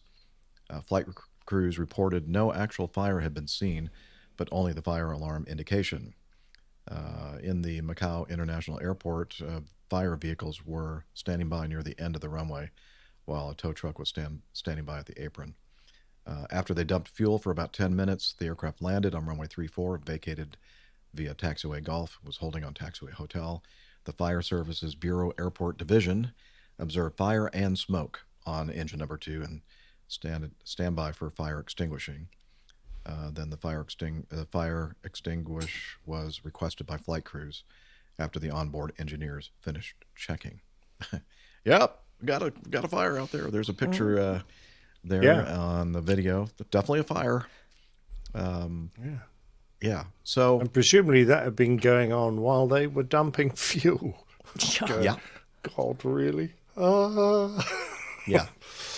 Just pour some more gas on it. It's fine. That's right. Fine. If we flood it with gas, in the engines it'll all go the time out. anyway. Come on, That's in the engine usually inside. Oh yeah. Well, okay. Doesn't not get appear to be so technical much here. inside. Yes. Yeah. So I mean, it sounds like maybe some rules were being bent a little bit, and assumptions were being made about the state of the engine, etc. Apparently, the captain didn't think that he needed approval from the appropriate authorities on the ground to do any of these engine runs or anything else. And then I think after the second time he was told he can't do it, he thought, okay, the heck with it, we're going. Close the doors, we're heading out of here. What could possibly go wrong? Well, fortunately, only that. Mm-hmm. Mm-hmm. Burn marks on the aft core cowl, burned wires, ducts and pipes inside the engine. Some detached and melted metals were found loose inside the fan cowl. I wonder where the leak actually was coming from. I don't know. Yeah. The engine. But it's supposed to leak into the engine, Captain. Yeah, right. This is a head scratcher for me. Yeah, I'm a bit perturbed as well. Yeah, one thing that that kind of got me is for work. I've recently been doing some turbine engine stuff. I'm not, as I have made pretty clear in the past, I don't know a ton about turbine engines, but we were doing some turbine engine runs, and it included, our process included doing a couple of wet starts, which I assume is what they're doing here. Yeah. Which is you basically run the start sequence without the ignition turned on. And we put jet fuel everywhere when we did that. And, jet fuel does not evaporate off real fast like avgas. Like if you spill avgas or 100 low lead piston engine gas, it evaporates in a matter of seconds. Like a puddle or a pool might take a minute or a couple of minutes. But when we did those wet starts, we just like coated everything in the area with jet fuel, because you're running full fuel flow, start fuel flow, and then just blowing it out with the fan, right? Because it's motoring the fan. So I was just kind of curious what it would look like to do a wet start on an engine that's going to go fly and not take the time to clean it or wipe it up or anything. Well, I suspect that's why permission was required. Yeah, I'm sure. why it was probably denied. Yeah. You can't do a wet and start there. And then too, like, I guess, I don't know if that's part of it. I don't know enough to know enough about any of this, but just based on what you're saying there, Nick, like, how do you expect to find where the fuel leak's coming from if you're doing that, if you're just ending up spraying jet fuel everywhere? Yeah, I don't know what the procedure. I mean, this is a Boeing. I would expect it to leak a certain amount of fuel all the time anyway. We need to let Tim Van Ram know that it's wet starts. Wet. And don't forget, if you have a bit of a fuel leak, you've got to get the fire section out to come and hose it all off, because you can't just leave those, as Nick says, it takes a while to evaporate. You can't just leave puddles of aviation fuel sitting around on the apron. So you have to get fire service out and they hose it all down. It all becomes an absolute palaver. It's okay. Come on. Yeah, interesting. All right. Now let's continue on to this lovely story, which we hear about this at least twice a year, if not more. Bodies of 2 stowaways found dead in the landing gear of an Airbus A320 operated by the Colombia-based airline Avianca. Shortly after the aircraft arrived in Bogota on Friday night, aviation officials and the airline have confirmed. This story is from Paddle Your Own Canoe. The 5-year-old single-aisle aircraft had just operated Avianca Flight 116, which was a scheduled service between Santiago de Chile and Bogota. Data supplied by FlightAware shows that the aircraft was in the air for nearly 5.5 hours and flew at over 36,000 feet for much of the journey. Yep. In a statement, Colombia's aviation regulator, the Aeronáutica Civil de Colombia, said 2 people were discovered lifeless in the landing gear, dead, as engineers carried out a routine maintenance inspection shortly after the aircraft arrived in Bogota. A spokesperson for Avianca said the airline immediately activated an established security protocol for such an eventuality and notified the relevant authorities in both Colombia and Chile. The airline says the pilots carried out a pre-check of the aircraft and there was nothing suspicious found.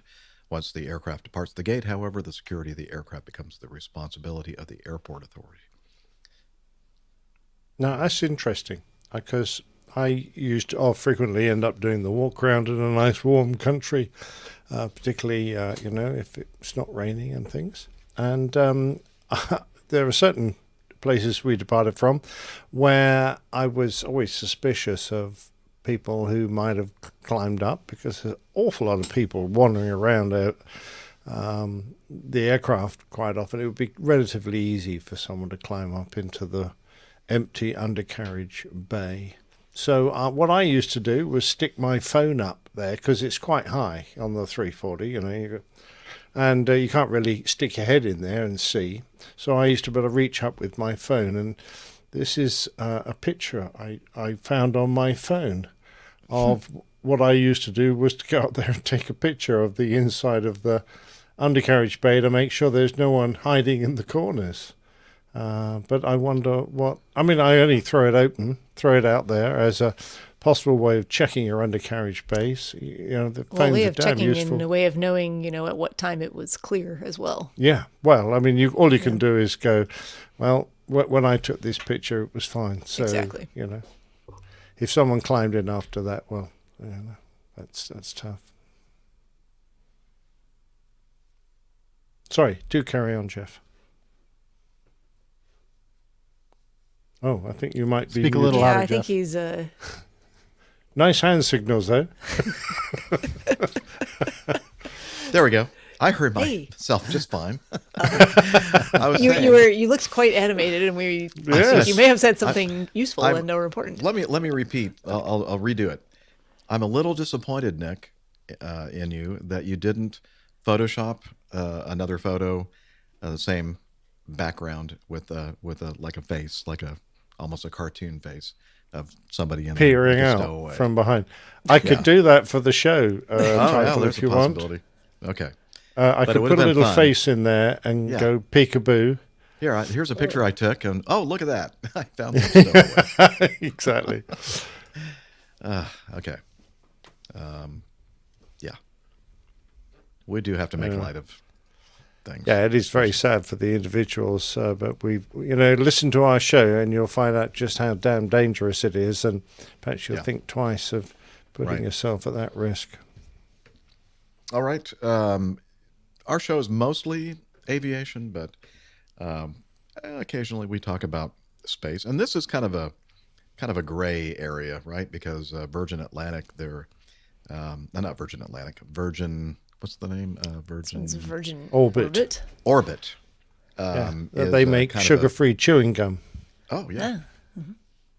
Hybrid kind of a system where they're using, aviation airplanes to launch rockets that go into space. So that's why it just barely met the criteria for us to talk about on the show. Well, it's got a big 747 involved. Yeah. Does it? Yes. Oh, yeah. Okay. Let's see. Well, no, I said aviation airplanes, didn't I? Yeah, you said airplanes. Yeah, absolutely. Yes. Okay. Airplanes. Is a 747 an airplane? Come on. It is. Mission terminated after reaching space, but prior to achieving orbit as a result of premature shutdown. A first burn. Yeah, it's embarrassing. A first burn of second stage. Prior to the whole thing is called Start Me Up mission. Every customer satellite launched by Virgin Orbit has reached its desired orbit. Prior to this issue, Virgin has begun an internal investigation into root causes, pending satisfactory conclusion of failure investigation and completion of corrective actions and mission assurance processes. Virgin Orbit plans its next launch from Mojave in California. Discussions have begun for anticipated future return to Spaceport Cornwall. Preliminary analysis of data from the Start Me Up mission has begun to shed light on the outcome of the January 9th flight and the next steps to follow. So honestly, I have not been really following this closely at all. I'm sure that maybe there was more attention paid to it in Well, there certainly was in Cornwall. Not a lot happens down there. Right. And if, except a lot of people go there for the holidays because it's you do, right? Beautiful part. Yeah, beautiful part of the world. But this is, you think, wow, that's fantastic. They've got a space center in Cornwall. And it's a real shame that, that when the push came to shove and they needed to get it up, they couldn't. Because, I think, yes, I know. I'm sure that next time they'll have appropriate, I'm trying to think of a good word to phrase. He's tried to make take appropriate measures. Yeah, to ensure they get it up next time. But the fact is that they had done lots of tests and it worked every time before. But it was in front of everybody this was happening, so there was a certain amount of pressure from the media and everything that was in the UK that was very interested in seeing this. But the aircraft, I have to point out, and the launch from the 747 went perfectly, went fine. It wasn't their problem. It was the actual rocket that didn't quite perform. So and if your rocket doesn't perform, life becomes a little embarrassing. Yes. Especially for the customer. Yes. Whoever the launch customer is in this case. So let me get this straight. All the launches made from the United States were successful, but the one and only from the United Kingdom was not. Okay, yeah, I'm not familiar with how many and where the preliminary all the tests were done. I think you're probably right. Interesting. It's a bit cold in Cornwall this time of year. Perhaps that was the problem. Yeah, could be. Yeah, the Mojave Desert is definitely not cold. Well, it yeah, does get cold, yeah, and things shrink in the cold. Yeah, I was don't say they? some performance considerations. And... Yeah, I think so. Yeah. Okay. Let's continue with H. It's a hard landing. Well. Yeah, why don't you throw that picture up and show you how hard that landing is. That was my reaction. We were looking at this like before the show started and just kind of going through the news real quick, and this one caught my attention because when you say hard landing, this is not how I picture the aircraft looking after a hard landing. No. Yeah, this is what it should look supposed to look like. Now show what it does look like. Yeah, that's... Golly, actually, I was kind of startled when I actually looked up what it was supposed to look like, in a non-crashed yeah, condition. not at all. Like, and I went, oh wow, I wasn't expecting that. No, I had to double check myself a few times. Are you sure that that's the same airplane? Yeah, I mean not the same exact. This is a real workhorse of an Antonov. I mean, this was one of Antonov's most successful aircraft, and the fact that they're still going now. There's slightly fewer now. Yeah, the first flight of this thing was 1940. Not this particular one, but the airplane model was 1947. Yeah, it's been around for they a have while. built thousands of the damn things. Yeah. So and they're incredibly rugged. So to do that amount of damage to it, you go, wow. Well, according to, I'm not sure what the authoritative source is, but somebody says. The most likely cause of the accident with the AN2 in the Nenets Autonomous District is unpredictable severe icing. Unpredictable? Okay. I'm not really sure I understand. Might be some translation issue because this whole thing it's kind maybe of runs unforecast. As like possible. The whole kind of news item that we're looking at here is kind of a sequence of events and times, and then anyway, it's definitely a conversion to English or translation from Russian, I'm assuming. Yeah, a lot of damage, but kind of cool. One of the vehicles, or one of the types of vehicles that they employed, because conditions were not good for flying, obviously. They decided to use a couple of these vehicles, and I wanted to include this because I thought Steph would get a big kick out of these things and probably want one, as long as they have them in a bright pink or a bright blue color. So let's see. Let me see if I can get that thing on there. Called truck holes, I think. Very nice. Look at these things. Yep. Now look, of course, replacing tires could get expensive. Yeah, it could be my one of those tires. Probably, look at that bloke whizzing past in his unlike the ice Toyota. Like I got this. Are those not Boss? Man, those are That's cool. what Captain Nick needed to drive home tonight. Yes. Well, I wished I had actually. Quite honestly. It's been like road closed. I don't think so. These vehicles, if you're just listening, have like 1, 2, 3, 4, 5, like 6 huge tires on them, like Jeeps on steroids. What was that you were saying, Liz? Oh, the Sultan of Wing says the NOTAMs may have been turned off. Oh yeah, possible. Definitely. That's why they weren't expecting the unpredictable severe icing. Because we all know that NOTAMs deal exclusively with severe weather conditions. We also know that NOTAMs are just one thing. Yes, they are, and I have it right here. That's what NOTAMs are. They're just a bunch of garbage. All right. By the way, I'd like to point out in the translation here that the visibility at the scene is 200 to 300 meters. The weather in the area of the hard landing of the AN2 is non-flying. Well, obviously. Yep. So I think that was the reason for it. It was non-flying weather. Gotcha. Yeah, and you can't fly in non-flying weather. No. So that's why he crashed. Yeah. All right. Speaking of Russian stuff, Liz is saying to me for an amazing segue, let's look at the next item. And Russian flag carrier Aeroflot has told passengers to read a book or try some meditation after pulling a some flight Chekhov. movie and television streaming services due to Western sanctions. Don't bother me. Just read a book or something. You know. Yeah, entertain yourself, Jeff. I can't do a Russian accent. How many Russians have you met? I don't know. They're just always rushing away from me. I can't seem to catch up with them. I have not met. Well, personally, I've never met a Russian person, as far as I can recall. Oh, really? Yeah.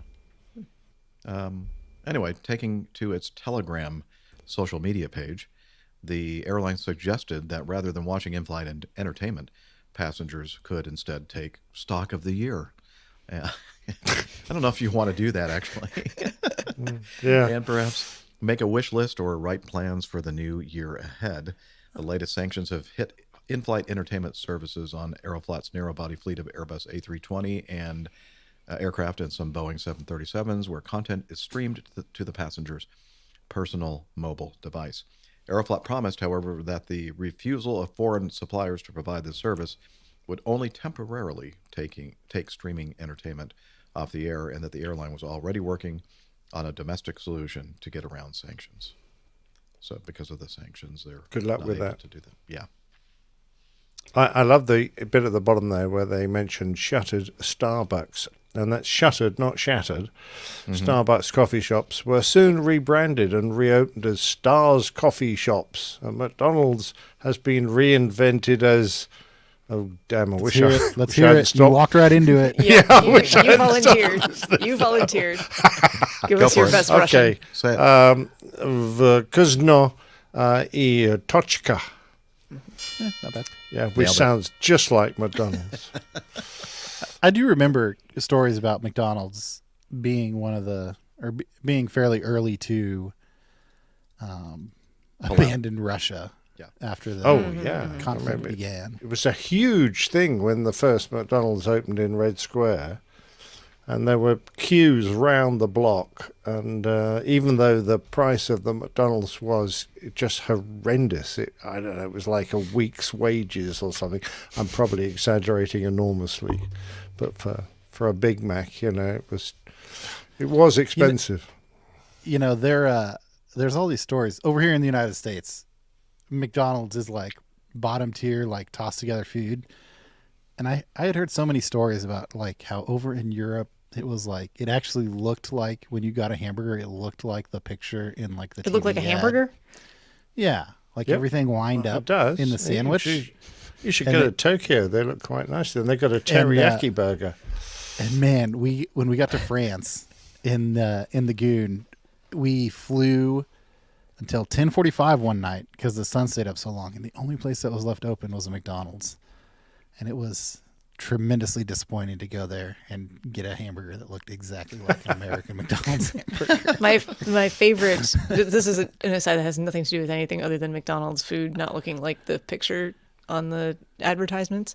There was one night, kind of similar story. I think I'd picked my brother up from the airport quite late, like around midnight, and like that's the only thing open. So hit the drive-through, couple Big Macs, came back, and you know how there's like they just hadn't even assembled it correctly. Like the how there's an extra slice of bun in the middle of it.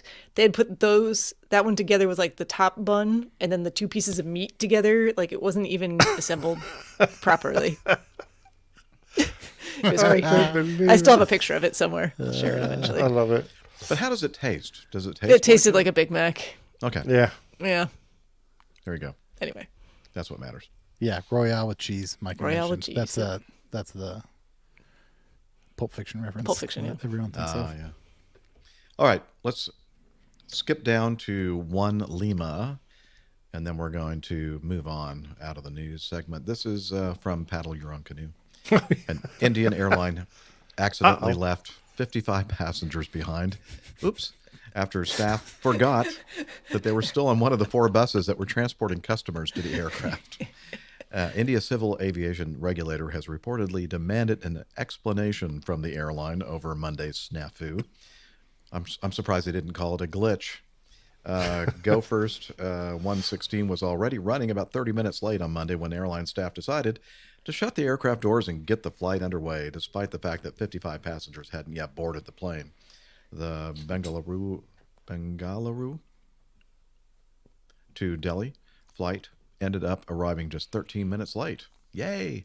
Although the 55 forgotten passengers didn't arrive in Delhi until 4 hours later, after they were rebooked on a later flight once staff became aware of what happened.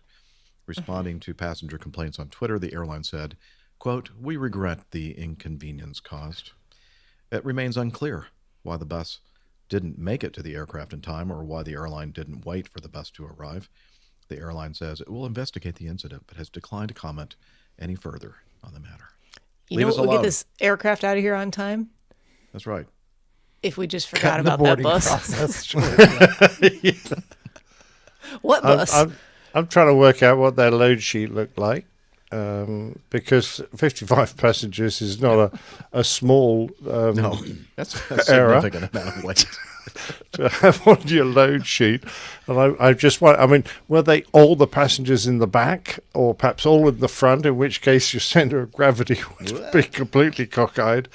And don't the cabin crew just have sort of a look around and go, excuse me, this very many passengers on. You know, now this was a number of years ago, but it was not, how things functioned in this country or other countries I'd been to, but let's just say I was in a South American country somewhere, and I had actually purchased tickets for a flight that came with like a flight number and a flight time, and got to the airport at a suitable amount of time in advance of the aircraft departing, and got to the check-in counter, and they said, "Oh yeah, well you can just take this one. It's about to go now." Okay. Like they didn't matter. It didn't matter. So maybe they were just, oh, there'll just be another flight later, like 4 hours later. Just send them on that one if they're not here yet. Who here believes that Dr. Steph has ever gotten to the airport in a suitable amount of time before the flight? Never, ever. Nobody. Everybody, raise your hand. Who believes that? A solid 2 hours early for this flight. Oh wow, that's like a legitimate. That's like how long the which is how I ended up on a completely different flight, and they didn't change my ticket or anything. They were just like, "Yep, this airplane goes there. Get on it." So I'm curious. This says they were rebooked on a later flight once staff became aware of what happened. Do you think the staff became aware Who are these people? The instant they pulled up to the slot where the airplane was supposed to be, and then it left? Or do you think they drove around for half an hour and they're like, "I'm looking for an airplane"? There's the population of India is quite large, so. Okay. And I don't know about India, but if we had a passenger at no show and their bags were on the aircraft, take the bags off. we had to take their bags off. It was a legal requirement. We couldn't go with in the US, unaccompanied bags. Yeah, if it's domestic, they don't. Doesn't have to matter. do that. Doesn't matter. Yeah. Okay. If your bags are staying in only the country, international. your bags could go anywhere. Good luck. Yep. Okay. I will say one positive for this airline company is if you're going to make a mistake like this, it makes a lot of sense to have the name of your airline not match the livery of your airline, which I don't know if not 100% sure this picture is correct, but their airplane says Go Air, and the name of the airline is Go Flight. Uh-oh. So that'll assist in the confusion. Yeah. I'm sorry, Go First, yeah. Okay. Go Air and Go First. Or just a journalism mistake as per usual. Yeah, it could be. Who knows? I thought Go Air was that medication you took for when you were feeling a bit bloated. Mm-hmm. Yeah, Go Air.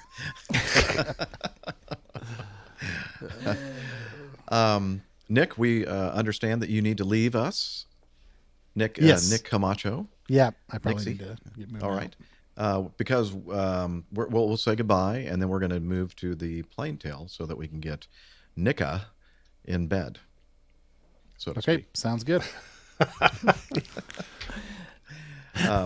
Nixie. So thank you so much, Nixie, for joining us today on the first half of the Nixie, the first half of the flight, and we really appreciate your input and experience. When you say thanks for joining us the first half of the flight, you make it sound like I'm jumping out of an airplane.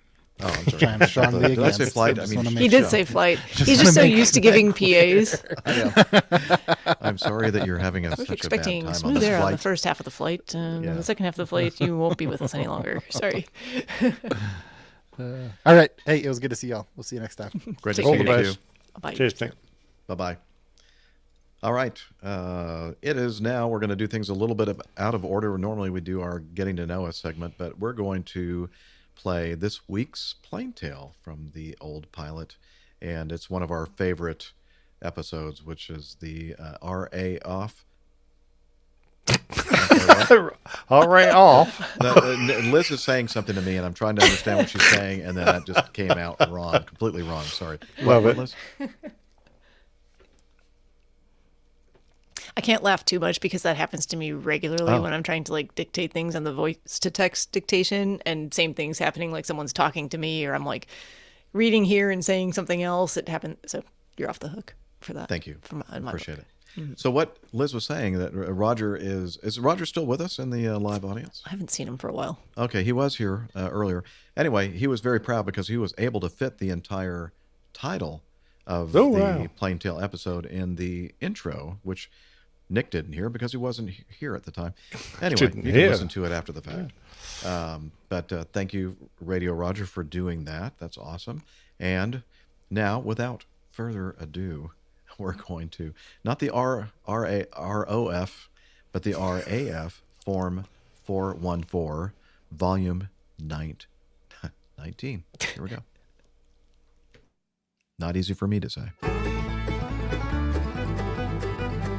The Old Pilot's Plain Tales, RAF Form 414, Volume 19. I left you at the end of my FA-18 conversion course as we reformed number 77 Royal Australian Air Force Squadron with their brand new Hornets.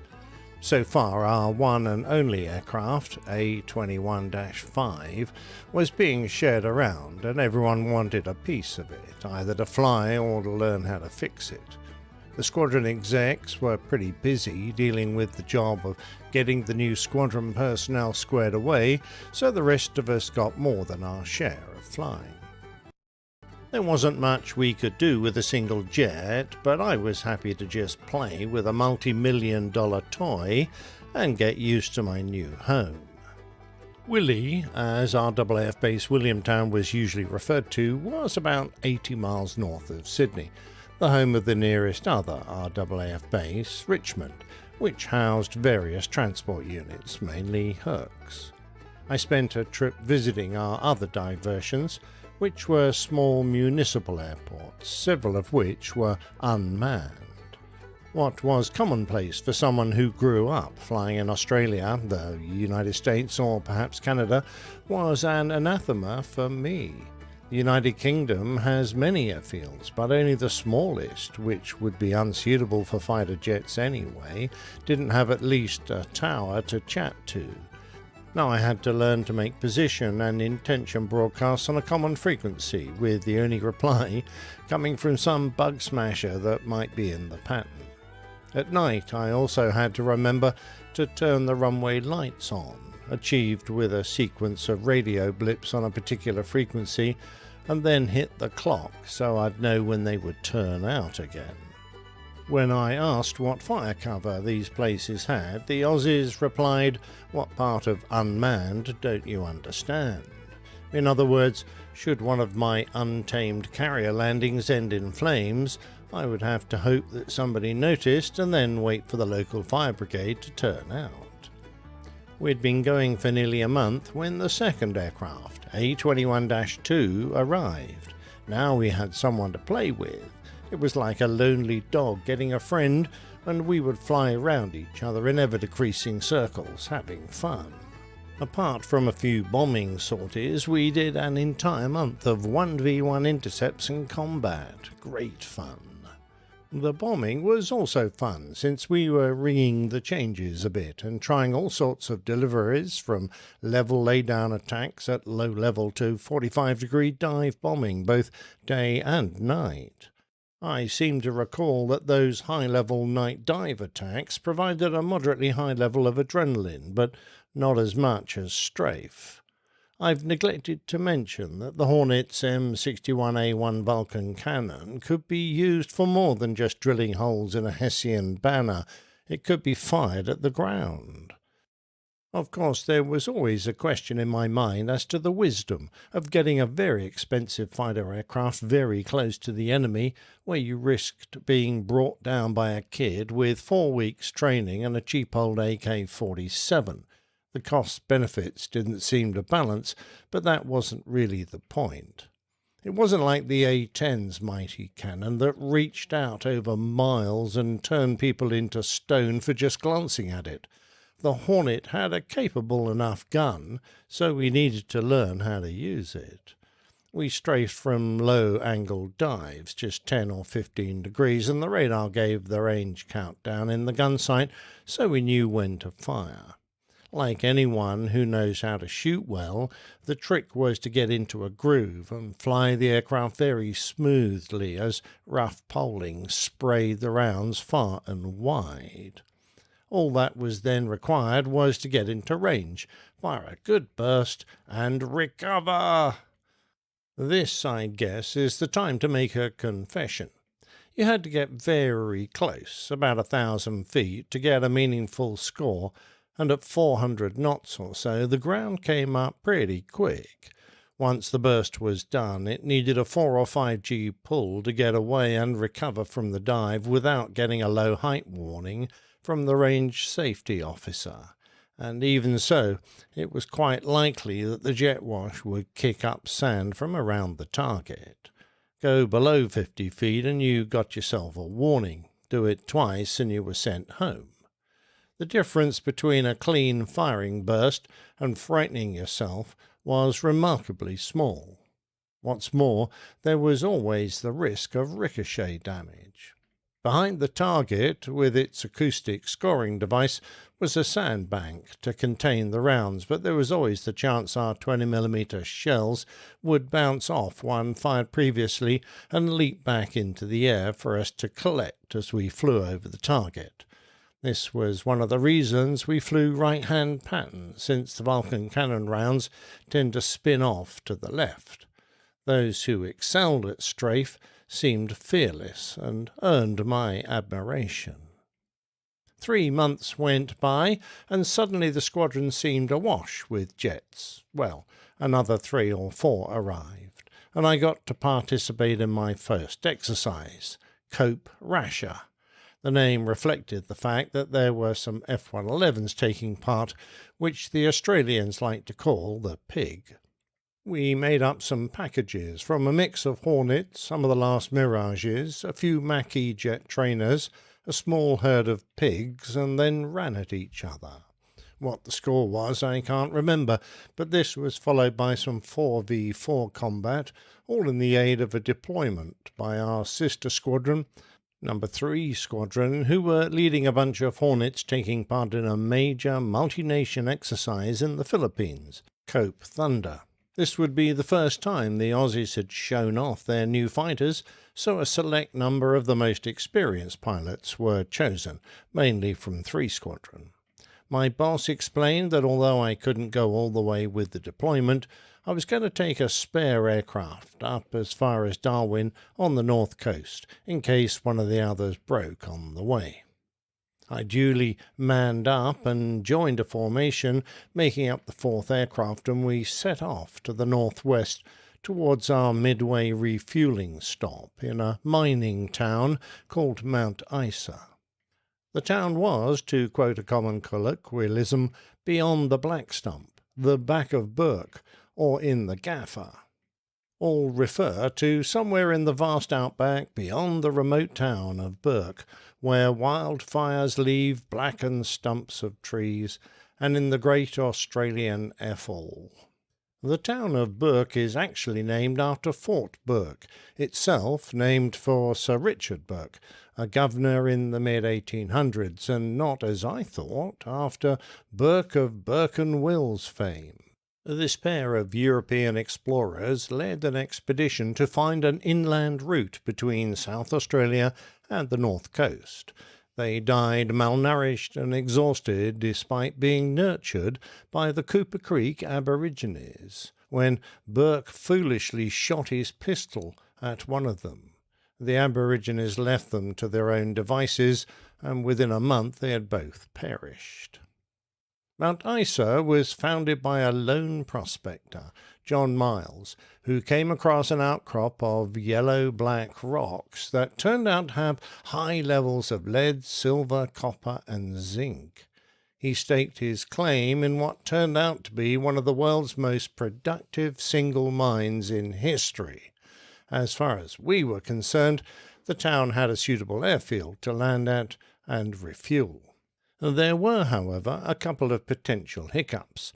The ramp could only accommodate 4 Hornets at a time, and the place was scorchingly hot. This meant we had a window to cycle our aircraft through before the next 4-ship would arrive, and that it was going to be a trifle uncomfortable, heat-wise. Daytime temperatures regularly got above 40 degrees centigrade, 104 Fahrenheit, and this day was no exception.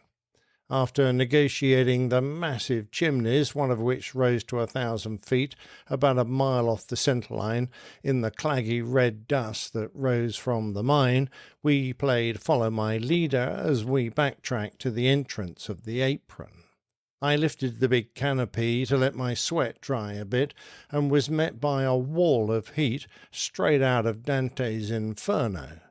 I slammed it back down again so I could enjoy what little advantage the air conditioning could provide for a few seconds more as we squeezed onto the little patch of concrete.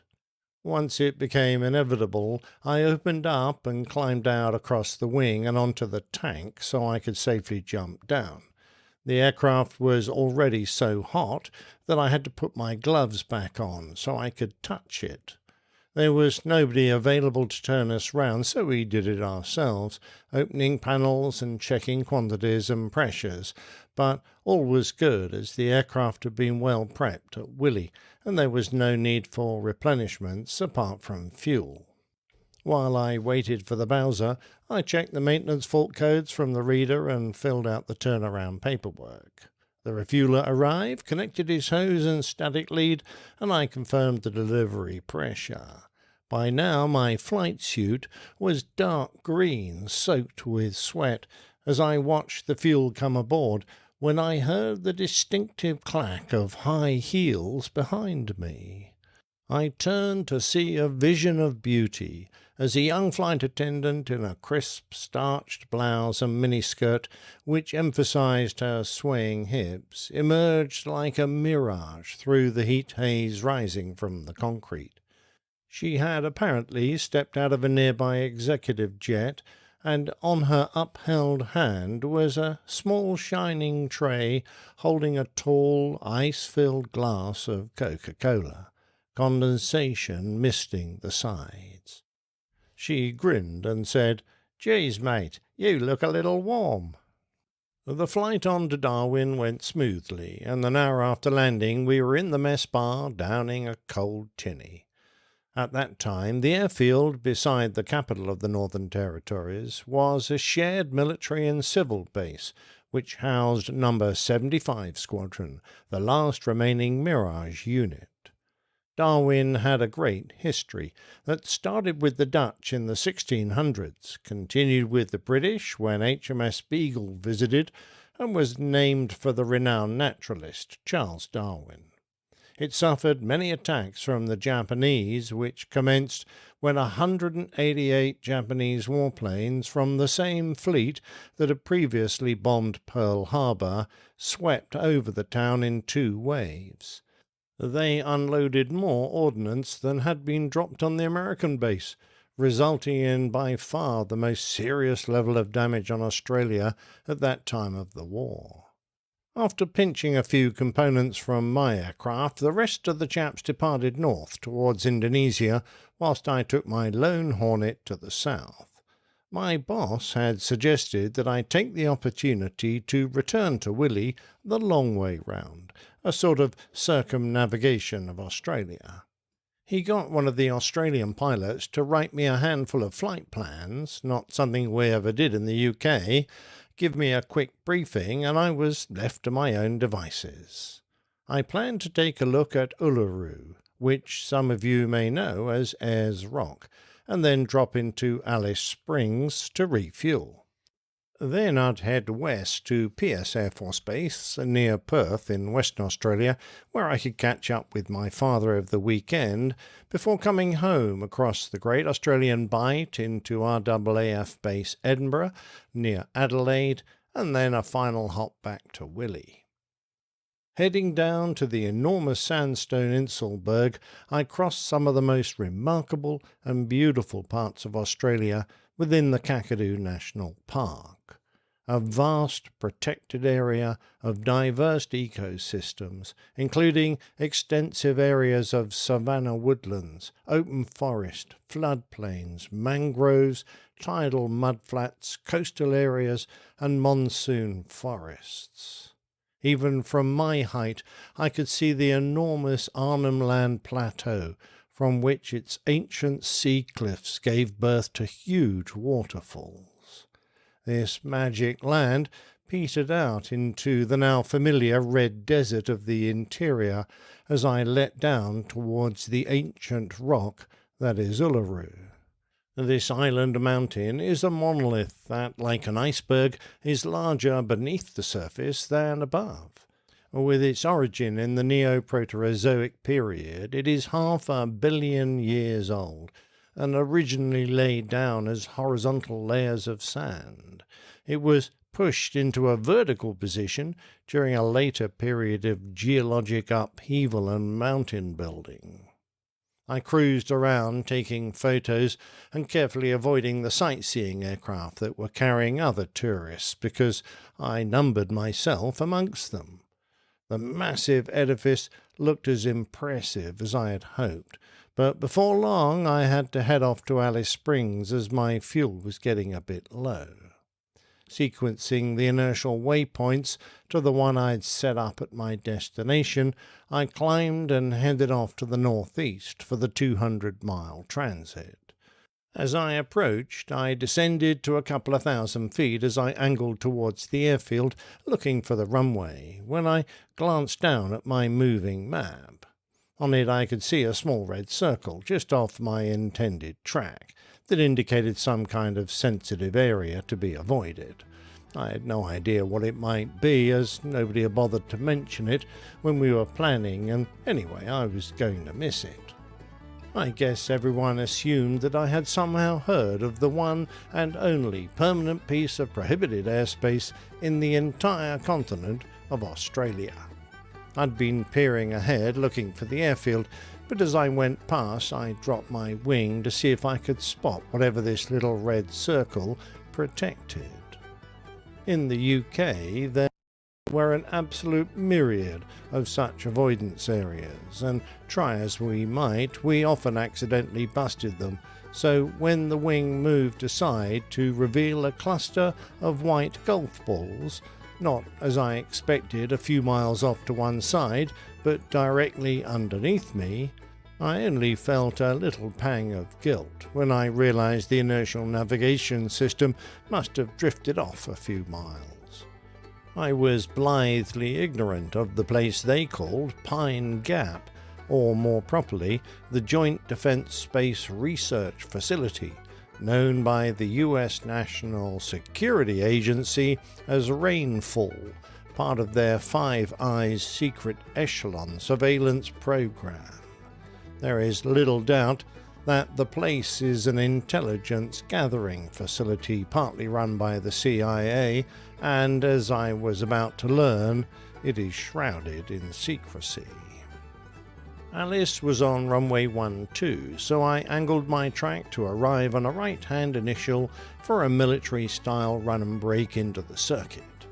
Within a few minutes, I had broken into Alice's pattern at 450 knots, doing it the proper way, with a climbing 4G turn with air brakes to kill the speed and arrive at the end of the downwind leg at circuit height and approach speed. I spun my aircraft up into a tight finals turn and with gear and flaps configured, settled it down onto the runway. Taxiing in with my elbows on the canopy rails, feeling on top of the world, I had no idea that within a few short hours my aircraft would have been impounded and I would be having a very long chat with men in dark suits who didn't seem to be enjoying my sense of humour. But that, as they say, is a story for another day.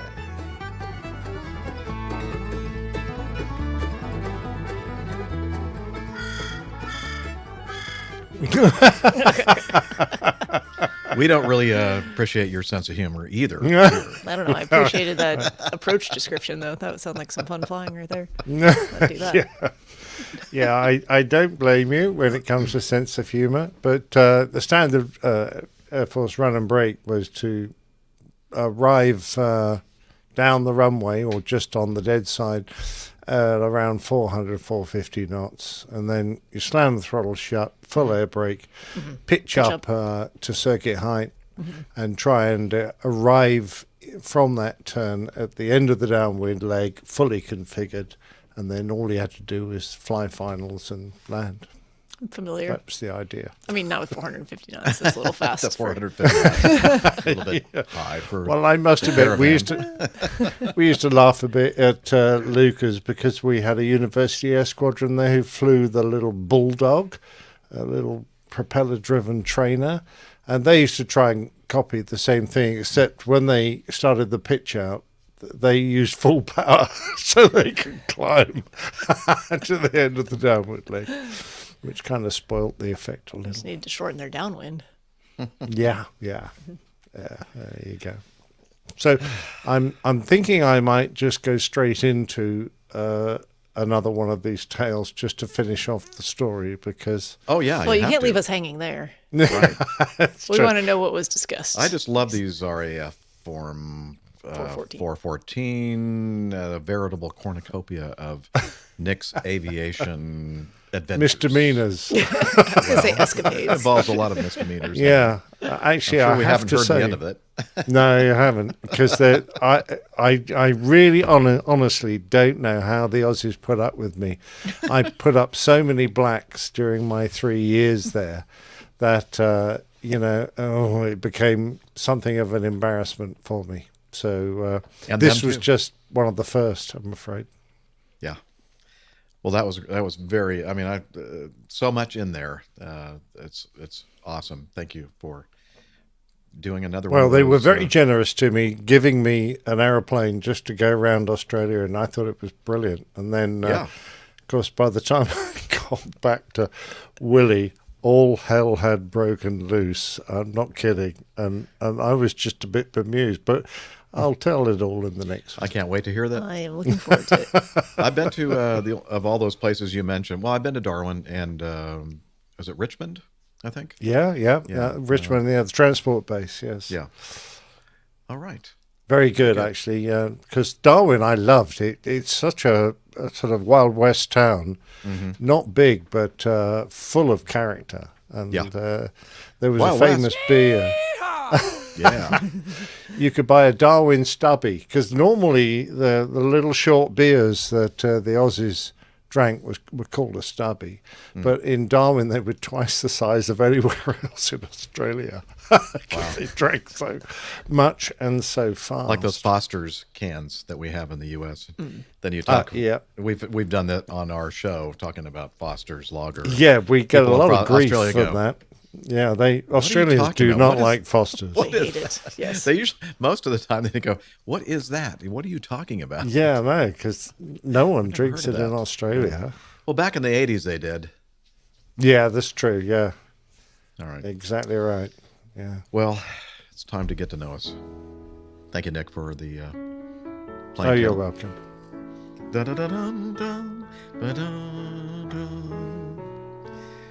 getting to like us or hate us. Your choice. By the way, I'm offended. I'm offended at airlinepilotguide.com is actually working now. Yes. Oh, wow. Excellent. I'm offended. You shouldn't have actually mentioned that, Jeff. You know, we're going to get people writing now. I know, but it's just going to go to They my write mailbox. anyway. So I'll just go, put it in the trash. Yeah, they write anyway. You're right, Steph. Okay. Nick, we're going to get some updates from you, and then you're going to leave us and get some sleep. Oh, sure, yes. What have you been up to? Obviously, bowling or doing your bowls. Good match tonight. We won by 28 shots to 6, I think. So bit of a one-sided game, but great fun. Weather here has suddenly taken a turn for the cold, the worst, because we've had some quite warm conditions, very pleasant. Getting up to 10, 11, 12, 13 degrees centigrade, a lot of rain. And that's been the problem tonight. That's a lot. Yes, it is. You're quite right. Because the ground, everything is so wet that we this morning rained terribly, and the roads are just awash, particularly the country lanes where they don't have proper drainage.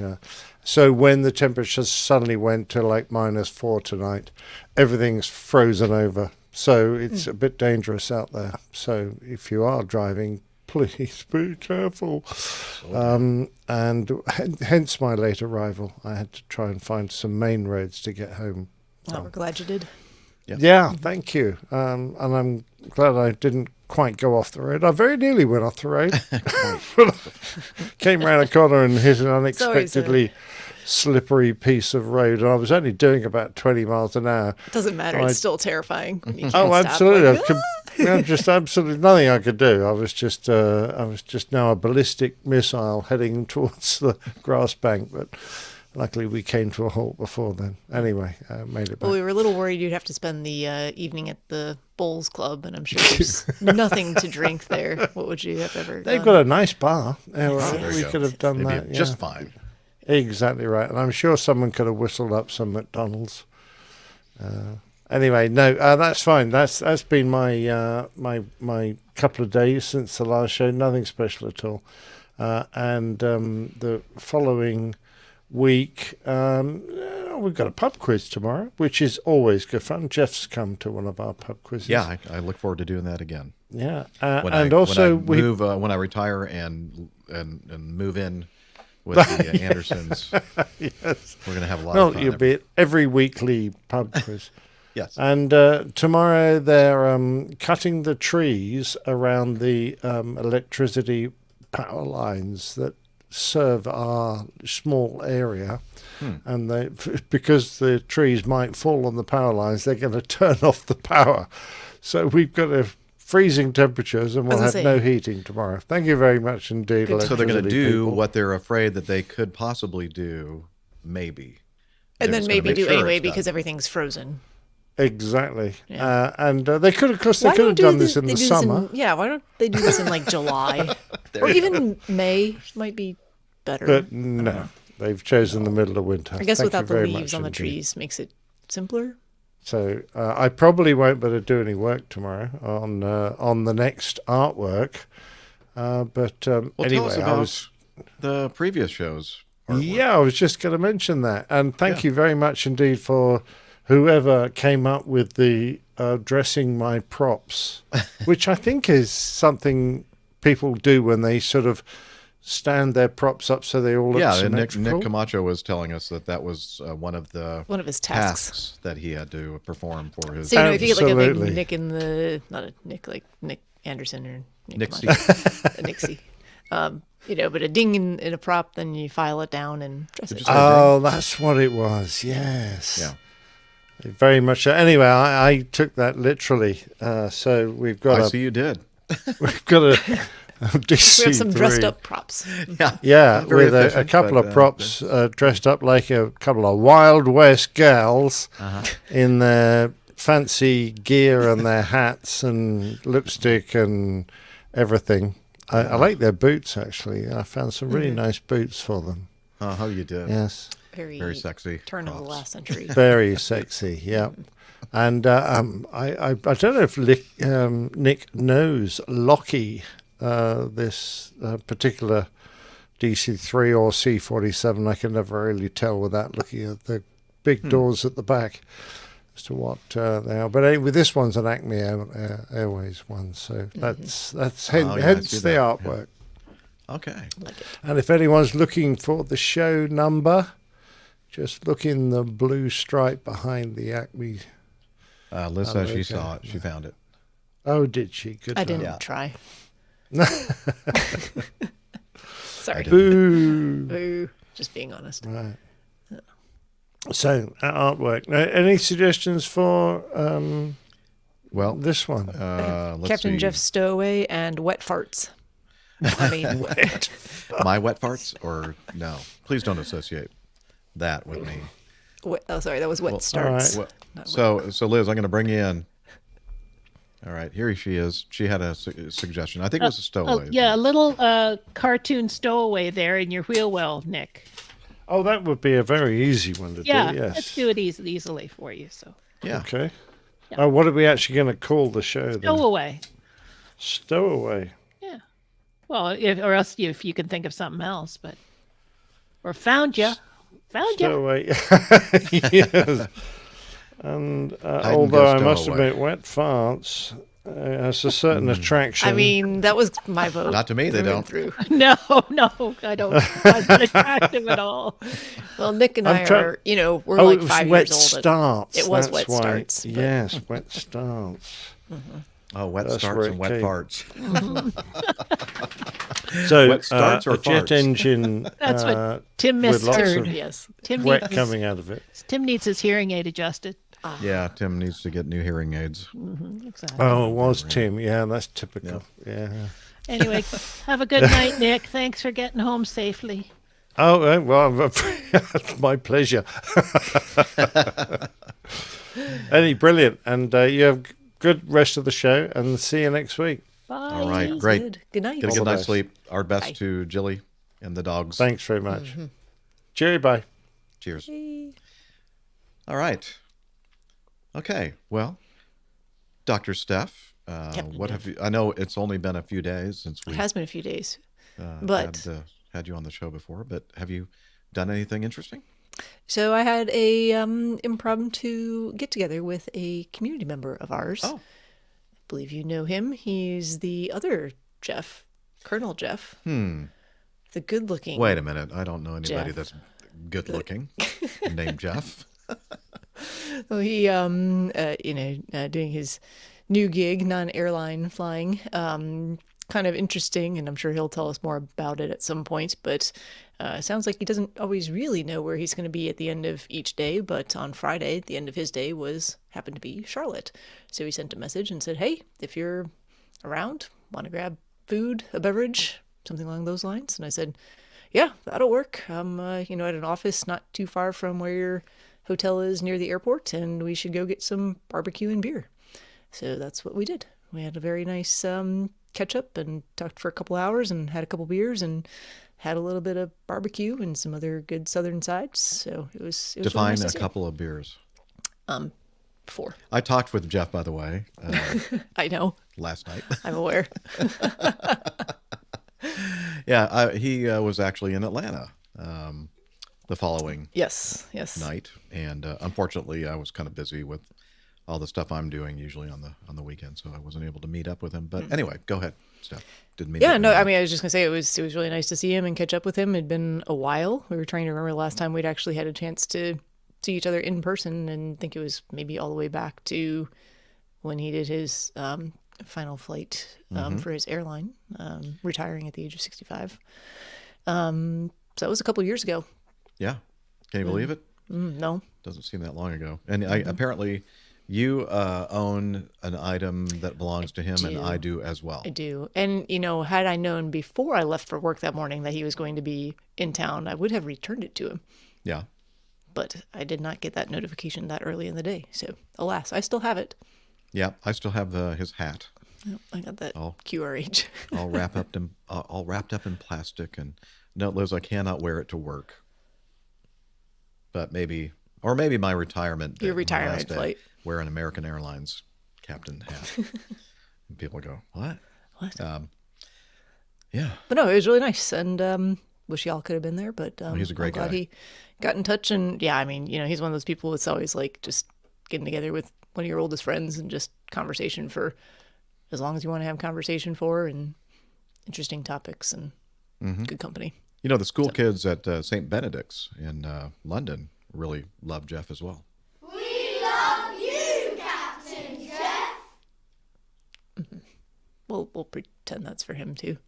Well, yeah, it is. Yeah. Okay. Fair enough. But we do love Colonel Jeff. He's a great. Yes, guy. we do. We do. What have I been doing? Yeah, and I don't have any. I literally don't have anything else. You can, Sorry. if you're watching the video version, you'll probably notice that I actually have cleaned up some of the mess around my house. Oh, yeah, you spent have. a lot of time doing that. Looking nice. So yeah, still a lot of stuff to kind of go through and donate, and reduce the amount of clutter that I've accumulated over time is what I'm trying to do. No, it's looking good. Thanks. It's getting there. Work in progress. All right. A few more rooms to go. I'll get there. Yeah. Nothing but time, right? I guess. Okay. Let's see. For me, did my normal, singing stuff that I do on Saturday and Sunday. Singing and editing. That's my life on Saturday and Sundays, usually. And let's see. Very late last night, I was able to get the show published. And you might wonder, why were you up so late last night, Captain Why Jeff? were you up so late last night, Captain Jeff? Well, I'm glad you asked. And this is not, people know me, know that I don't like flying at night. I fly when it's dark or like early in the morning, that's night flying. But, there's something about the beginning of the day where, it's just different. It is different. And so when you're things are flying running late on in the night, you've been time. up all day, you got up at 7 in the morning or something like that. And it's, but Brent convinced me that this was worth flying at night because you fly one leg on Sunday night and then you're off all day the next day, which is today, Monday. And then we fly 2 legs tomorrow and then 1 leg on the last day, on Wednesday, back home really nice and early. And I thought, okay.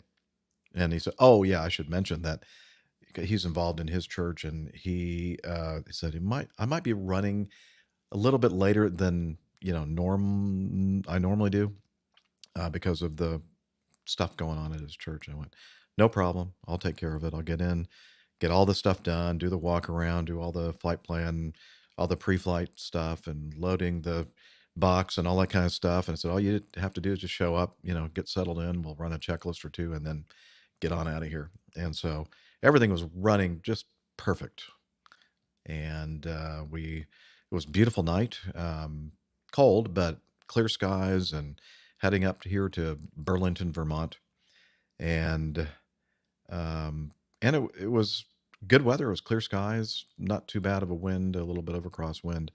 And we landed on the runway. We were very careful taxiing back to the ramp and the gate area. We landed about 10 after 11 o'clock. The tower here doesn't close until midnight, so we didn't have to mess with the non-tower procedures and that kind of thing.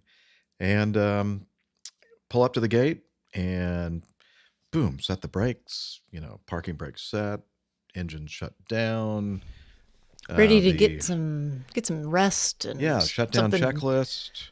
Warm to drink. Jetway's coming up. I can see it in my peripheral vision. It's coming up. It's getting closer. Getting closer. Then it gets to about 5 or 6 feet from the front door, and it stops. And I can tell that there's some commotion going on in there, and there's several people in the jetway, and they're like talking on their phones. And I'm thinking, oh, this is not good. Something's wrong with the jetway, the jet bridge. And I'm thinking, well, I'm sure that somebody will be able to tell me what's happening. Nobody bothered to communicate with us at all.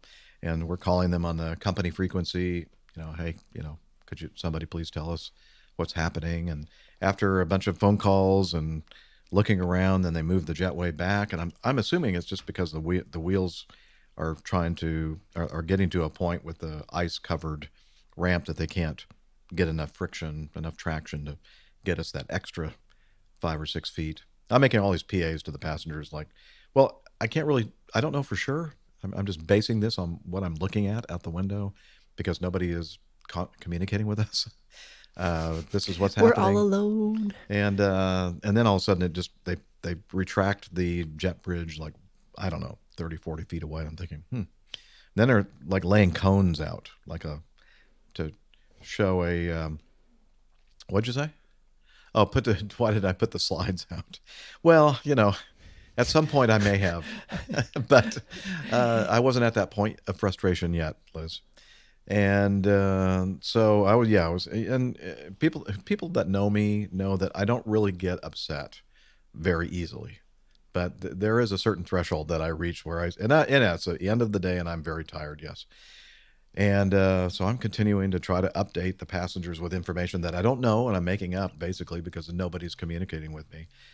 And so then I think, well, I'm wondering if they're going to find some air stairs to bring up to the front door. That makes sense because the cones look like they're kind of leading to the building. Like a walkway. Okay. Yeah, like a walkway. Liz is asking if there's another gate that we could have gone to. No, apparently. So I finally started talking to Tower ground control, and I said, "Hey, not much going on that time of evening in Burlington." I said, "Do you have a way to communicate with the company over here and see, ask them to try to talk to us to see what was going on?" He goes, "Well, hang on, I'll see what I can find out." And he comes back and he goes, "Okay, well, operations says that they're trying to find, there's a jetway. I guess we weren't the only gate that was having issues with the jetway. It was kind of cold. It was like 16 degrees, 15, something like that. Not super cold. I mean, Burlington, Vermont. I mean, heck. That's kind of normal in January. Montreal. Yeah, it's pretty chilly up here usually anyway. And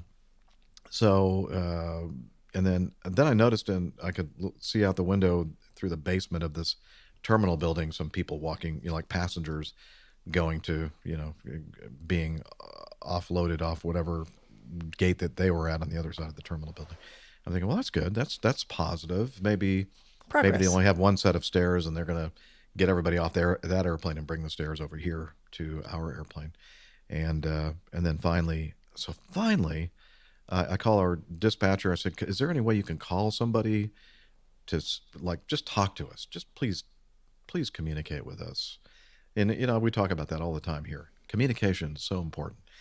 And so finally, I see one of the agents walking over on the ramp toward the operations area, and I'm thinking, okay, let's make a call right now. So I said, operations, Acme 724.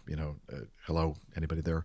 Finally, oh yeah. And then she's tells me what's going on. And I said, we've been by now we've been there for 45 minutes. Jeez. And I said, we've been she said, "Oh, we've been trying to communicate with you for like the last 15, 20 minutes." And I'm thinking, no, How? You haven't. Morse because code? I've had the radio Carrier on pigeon? and the speaker on, and we've called several times. And then she goes, well, we have a solution now. I mean, it was like, okay, yeah, you're right. You got me. I'm lying. We didn't try to communicate with you. But I was just like, what a bold-faced lie. Why? Oh, Why? Just say, hey, sorry. Yeah, we should have communicated. No. Yeah, we've been trying to get in touch with you the last 15 minutes. No, you haven't. That really that's what really kind of tripped my, I'm not happy with you. And they knew it.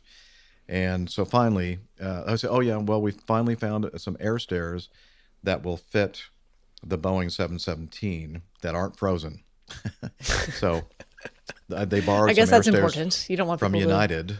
And slip so on they bring it over, and I could see it over there on the other side of the airplane. They bring it up, and then, of course, it's just covered with snow because it had been snowing all day. And so it took them a while to get all that, and they were treating the yeah, I'm thinking, great, we're going to have injuries with people, falling off the air stairs and everything. Anyway, we finally got the door open, got the people off. Nobody fell down the stairs, thank goodness.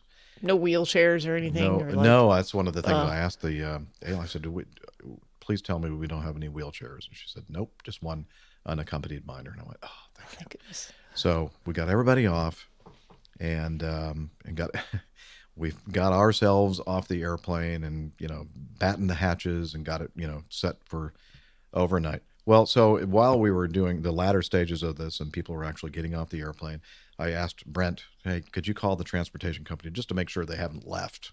Because, they've probably been sitting out there for a while wondering what the heck is going on.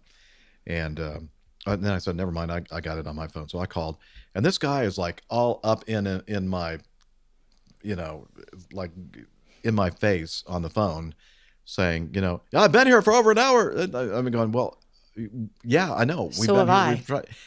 And when we got out to the van, it's a taxi company, the guy was like yelling at us, and I'm going, okay, that we don't, I've been like, sir. Yeah. At that point I'm thinking I'm not going to say anything because it's going to make matters worse. So we just all got in, we just kind of ignored him and his yelling. We got in the van and he just drove us to the hotel. And I'm thinking, not leaving you a tip, this evening going to buddy. end? He's talking. Somebody calls him while he's in, I think probably his wife or something, and he's saying, "Yeah, I've been here for an hour and 20 minutes," and blah blah blah. And I'm thinking, I want to say something, but I'm not going to say something. No, there's better channels to deal with that problem. So we should have been at the hotel by about 11:30, and it was after 1 o'clock when we finally got here. So, and I kept saying to Brent, I said, "So, whose idea was it to do this trip again?" Yours? Yeah, I wasn't rubbing it at all. It was his. Anyway, so that was my story. So far. Oh, Craig Messerman is asking a question. Does the 717 have a flight deck window that opens? Yes, but there was no one ever within earshot for me to communicate, and it was very, very cold. But yeah, actually, I did open it at one time and yelled out the window, but nobody was seemingly could hear me. Yeah, and then I'm thinking I really wish that we were in the Mad Dog because we had aft air stairs that we could have lowered and we could have gotten everybody out that way. Don't have that option on the 717. They didn't put air stairs in the back, but built-in aft air stairs. But anyway, I don't mean to complain, but this was not. It was made me. I was very frustrated. It was less than ideal. It was less than ideal for sure. So hopefully everything will. I did get a good night's sleep. Yes, Liz. I didn't get up until 9 o'clock this morning. I had a nice breakfast with Brent and then started working on the show. Just got the show out, as you mentioned, as we started this thing.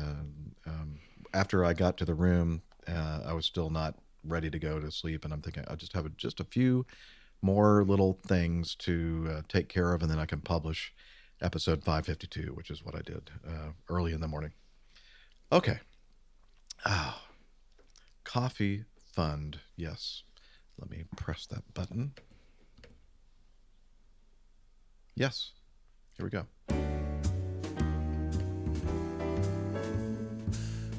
Johnny, how much more coffee?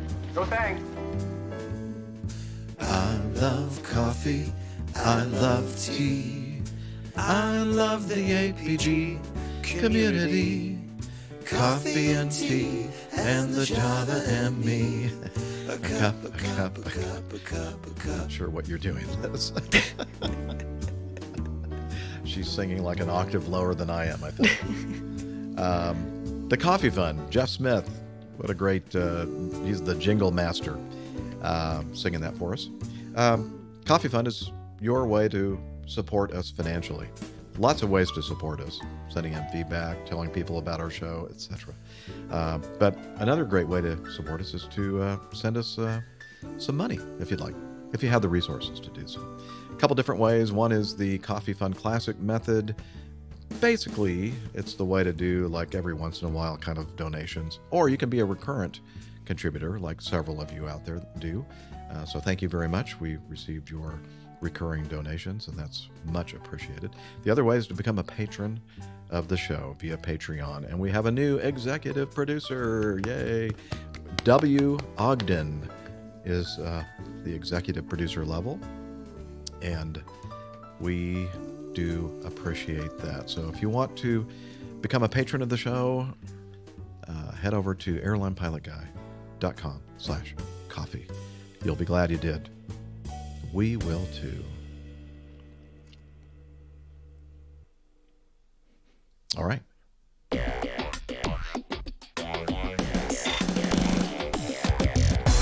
Captain, incoming message. Okay, let's start with this first bit of feedback from Robert in Tucker, Georgia. I think he does this on purpose, the way he signs his name at the end of these feedbacks, just to kind of trip me up. It's not Robert Tucker. Not Robert It's Tucker. Robert Although, Tucker. I think he we needs should to live call him- someplace that couldn't be misconstrued as his last name. He should. He needs to move. Like Philadelphia. That's a weird last name. Okay, he says, unless I missed something when I read this, I can't see any specific procedure mentioned as an example. And he has a link to a simpleflying.com article. And he says, can the crew think of anything in particular by chance? Thanks, as always, for taking my feedback, and Happy New Year. Now, I think hopefully we still have somebody in the live audience that I think knows something about this, of which we are about to speak. Again, this is from simpleflying.com. American Airlines Pilots Union concerned about flight deck protocol changes. The APA, which is their union, American Pilots Association, I believe, or Allied Pilots Association, has raised concerns about the new operation protocol given to American Airlines pilots. The union has stated that it does not oppose the protocol, but does oppose the way it has been presented to pilots. APA argues that the airline has failed to sufficiently train pilots on the new protocol, stating that it may lead to future safety hazards. The new protocol American Airlines has created for its pilots is designed to streamline in-flight operations between aircraft. American Airlines operates numerous aircraft types, each having its own in-flight protocols. Again, I'm not sure exactly what that's all about. Pilots at American Airlines are assigned to specific aircraft type, which is the only aircraft type that they fly, which is pretty much common within the airline industry. Pilots can choose to switch airframes if there is availability once they are at the airline. This requires them to undergo thorough training on the aircraft and its systems.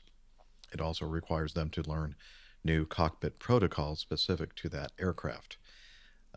These new procedures would have every pilot executing the same in-flight protocol. I think they're talking about checklists. That's what I'm guessing. Checklists and probably standard operating procedures of sorts. Yeah, but I kind of see this is something that Acme has already done. And they're talking about fleet harmonization. Yeah, and so basically, what has happened at Acme in the last several years is that if you operate in one type of airplane or another type of airplane, the checklist structures are almost identical. Mm-hmm. Now, obviously, there are going to be little differences here and there because not every airplane is exactly the same, but it's the same kind of a flow patterns and checklists, and the way that you perform the checklist procedures, and even the items on the checklist. So if you're deadheading on a different aircraft type that you don't fly, the checklist is going to sound really familiar to you. And I understand the philosophy behind that. And I'm so used to it now that it's like pretty common. But I'm assuming that that's what they're talking about here. So, but you're right, Robert Tucker. They really don't state specifically. It's very vague. Kind of vague. Protocols. Yeah. It's a lot of protocols. A lot of protocols going on here. Well-established best practices. Yeah. Mm-hmm. I don't know. I don't know what's going on either. I'm sorry, Robert, but that's just my best guess. I think you're correct on that. Steph? No, if you read through this and you kind of read between the lines, that's exactly what they're saying. They're looking to make as many things between fleet types as similar as possible. I don't think they'll be able to make everything exactly the same for the reasons Jeff was saying. Every aircraft's going to be a bit different, but the flow of how things work, the way checklists are structured, I think you can standardize that to some degree, even across fleet types. You really can. And honestly, at least in my experience in the Part 121 airline world, ever since I've been doing this now for over 34 years, I don't know how often, every year, every couple of years, I guess whenever the new guy goes to flight operations management, they want to kind of, make their mark and change something that, even though, we've been flying this airplane, like the 727, for instance, for decades, not anymore, but, back when we were still operating the thing, it's just like, really? I mean, we have to change the checklist again. I mean, it wasn't working okay the last 40 years or whatever it is we've been flying this jet. It's we just must like, always strive to reinvent the wheel in the name of progress. Yeah. And modernization. Yeah. And so better. Yeah. More I'm so doing used things to, more better. I'm so used to the fact that every so often things are going to change. I mean, if you didn't tell me that, or I didn't experience the fact that, like being in somebody else's aircraft cockpit and hearing them do their checklist, I went, oh, that kind of sounds familiar to me. I see what they've been doing. I wouldn't know. So, to be fair, anyway, a lot of checklists kind of sound the same across the board because there's a way of doing things. Like, right. If you got into a different car that wasn't yours, say you drive, a lot of different rental cars or something, the general order of operations is going to be you open the door, you get in, you sit down, you shut the door. Maybe you adjust the seat, put your seatbelt on, figure out how to start the thing, select a gear. You might switch things up a little bit. Maybe you adjust the seat after you put your seatbelt on or before you put your seatbelt on, or maybe you do the mirrors before or after. Those things can be a little out of sequence, but it's going to look roughly the same because that's how you operate a vehicle. The airplanes are the same way. And I'm sure you've experienced this as well, but there was, I don't know how many years back, but they made that big change that to start a car, you have to have your foot on the brake pedal. And I remember renting a car and I couldn't figure out how to start the darn car. I'm thinking, what is... Something's wrong with me. I think I have it. Well, yeah, exactly. I'm thinking, am I having a stroke? Why? I'm turning it. Why? What is wrong? Why will the car... And then finally, you pull out the little driver's thing and go, you have to put your foot on the brake pedal. It's got to have pressure on the brake pedal before the circuit. Oh, okay. I will just say, if you're ever in a rental car and you can't figure out how to adjust the seat, check for the controls on the door also. Because that's definitely never got me not before. On the seat itself, but it's on. Yeah. I had to go back inside and explain that despite being a relatively educated person and having operated many different motor vehicles, could not figure out how to adjust the seat of the car. Actually, the last rental car that I rented, the start button, so a lot of them are push button now, was on the steering wheel. Oh. Like on the front of the steering wheel. Oh. Like where you honk the horn? Just below it. Or like, yeah. Okay. Kind of odd. Seem like a good spot. Not really, but, there I you always have it, try to Alfa remember Romeo. to kind of like, even if it's not raining, but I'm thinking, well, there's a possibility I could be in a situation where I need to turn the Know where windshield wipers they on are. and kind of and your kind of lights. familiarize myself with the windshield wiper operation and the lights and other things. But, so there's, as a corollary to this, what's actually aviation related, there are some days where I fly like 3 different aircraft types. Oh yeah. That's got to be confusing. It's not. You know why? Because they all kind of function the same way. And as long as you have that structure in mind, and they're all different enough that when you get into one versus the other, you're not going to be confused. But across the board, the basic flow of things is very similar. So I can understand where they're going with this. Tim Van Ram is saying, I recall having to push start the car a few times, lost on many today. Yeah, because most, I don't know what percentage of cars are actually manual transmissions. I have one. I know you do, but you're a also very you have to have this minority. Yeah. And I've several cars I've had in the past, Tim. My Volkswagen Beetle, my BMW 320i, They both had manual trans, and you had to know how to do a push start on those because otherwise you may not get where you want to go. Although mine's so fancy and electronic now, I actually don't know that would work. You can't do it with a manual transmission? I'm not sure if my 2021 manual transmission that actually has quite a bit of computer componentry to it would do it. I always consider that kind of a bonus because you have your starter goes out. Mm-hmm. You go, no problem. I don't need a stinking starter. Yeah. Mm-hmm. Okay. Let's moving on. Becky says, Becky Roush, I just really enjoyed Nick's research on tires and maintenance procedures with tires, and I think he subbed for Miami Rick really admirably. So thank you guys. I had a frustrating day at work, and after listening to Nick regale us on the details of tires, I felt completely revived. Wow, I think it probably had the opposite. Was that sarcasm or not sarcasm? I don't think so. I don't think so either. I think she seems very genuine about this. So. She does. Yeah.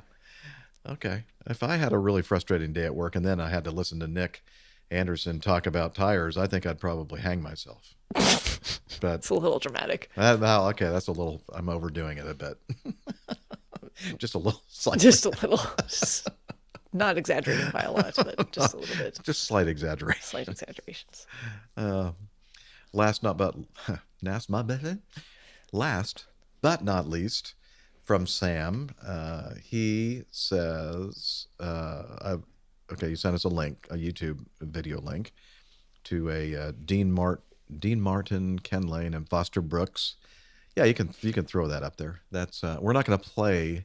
I think we'll because I think that they might object for us. But this is a classic, and if you're watching the video, you know what it is, and if you're not watching the video, what is it, Steph? Tell them. So it's they come into the bar and general premises. They're discussing things and talking about being nervous about flying and drinking, and the one guy's the pilot, and he's basically using his drinks to steady his nerves. Yeah, as we do. Mm-hmm. But they obviously comedy duo. They deliver it in excellent, superb fashion. So if you have never seen it, highly worth watching it. And we have a link to it in the show notes. And so Sam says, I've loved these two since I was a kid. I was lucky enough to get Foster Brooks' signature on a Keno card at Vegas when I was 7, thanks to my mom. By the way, he had the nicest penmanship I've ever seen. Not shaky at all. Which, of course, is funny because if you know Foster Brooks, I mean, his signature act was just being a drunk. Mm-hmm. And quite shaky. Being sloshed. All right. That brings us to the end of our show. And thank you for hanging in there and listening with us. And we thank our live audience as well. Again, it's just always so nice to see you all there and helping us with things that we're talking about, and then talking about things that have nothing to do with what we're talking about, but still it's not distracting at all. Not distracting at all, no. And so we're going to tell you quickly as we wrap up the show to head over to our Facebook page, Airline Pilot Guide. Wait, that's my job. No, wait a minute. We're going to go to airlinepilotguide.com, our website, and lots of good stuff there. And let me see. I'm just going to go there myself just to kind of remind myself of all the just goodness. I do like spending time there. I spend a lot of time in the back end of the website. Don't take that the wrong way. Sounds compromising. Yeah. I could say so much, but I'm not going to. So we have a page of podcasts and YouTube videos, information about our crew, a little bit of our backgrounds and how we got here, etc. Plane Tales, a little more information about each of the little amplification of the individual plane tales. The APG Library, a place for aviation-related books, and Tiffany, our librarian, handles that for us. Thank you, Tiffany. Information about the Coffee Fund, which we just mentioned not long ago. APG Store, if you want to get a t-shirt or coffee mug or something like that, there's that opportunity for you. Ways to contact us, and our community calendar, and I think that's about it. So check it out, airlinepilotguy.com. And we're also on social media. Steph's going to tell us about that. Now we're ready for Facebook. That would be facebook.com/airlinepilotguy. Or head over to Twitter. We're at APG Crew, and you can find our individual Twitter handles pinned to the top of that page. Also on Instagram, APG Crew, and apparently Nick has been putting artwork there, so I applaud him for that. Awesome. And if you really want to take things a step further, I think Hillel might also somehow be in Jeff's He always shower seems to be here. in Burlington. See the And he'll tell you shower about over Slack. here. Oh, don't look. Can you tell us about Slack? Okay, but I'm dripping wet. He's dripping wet.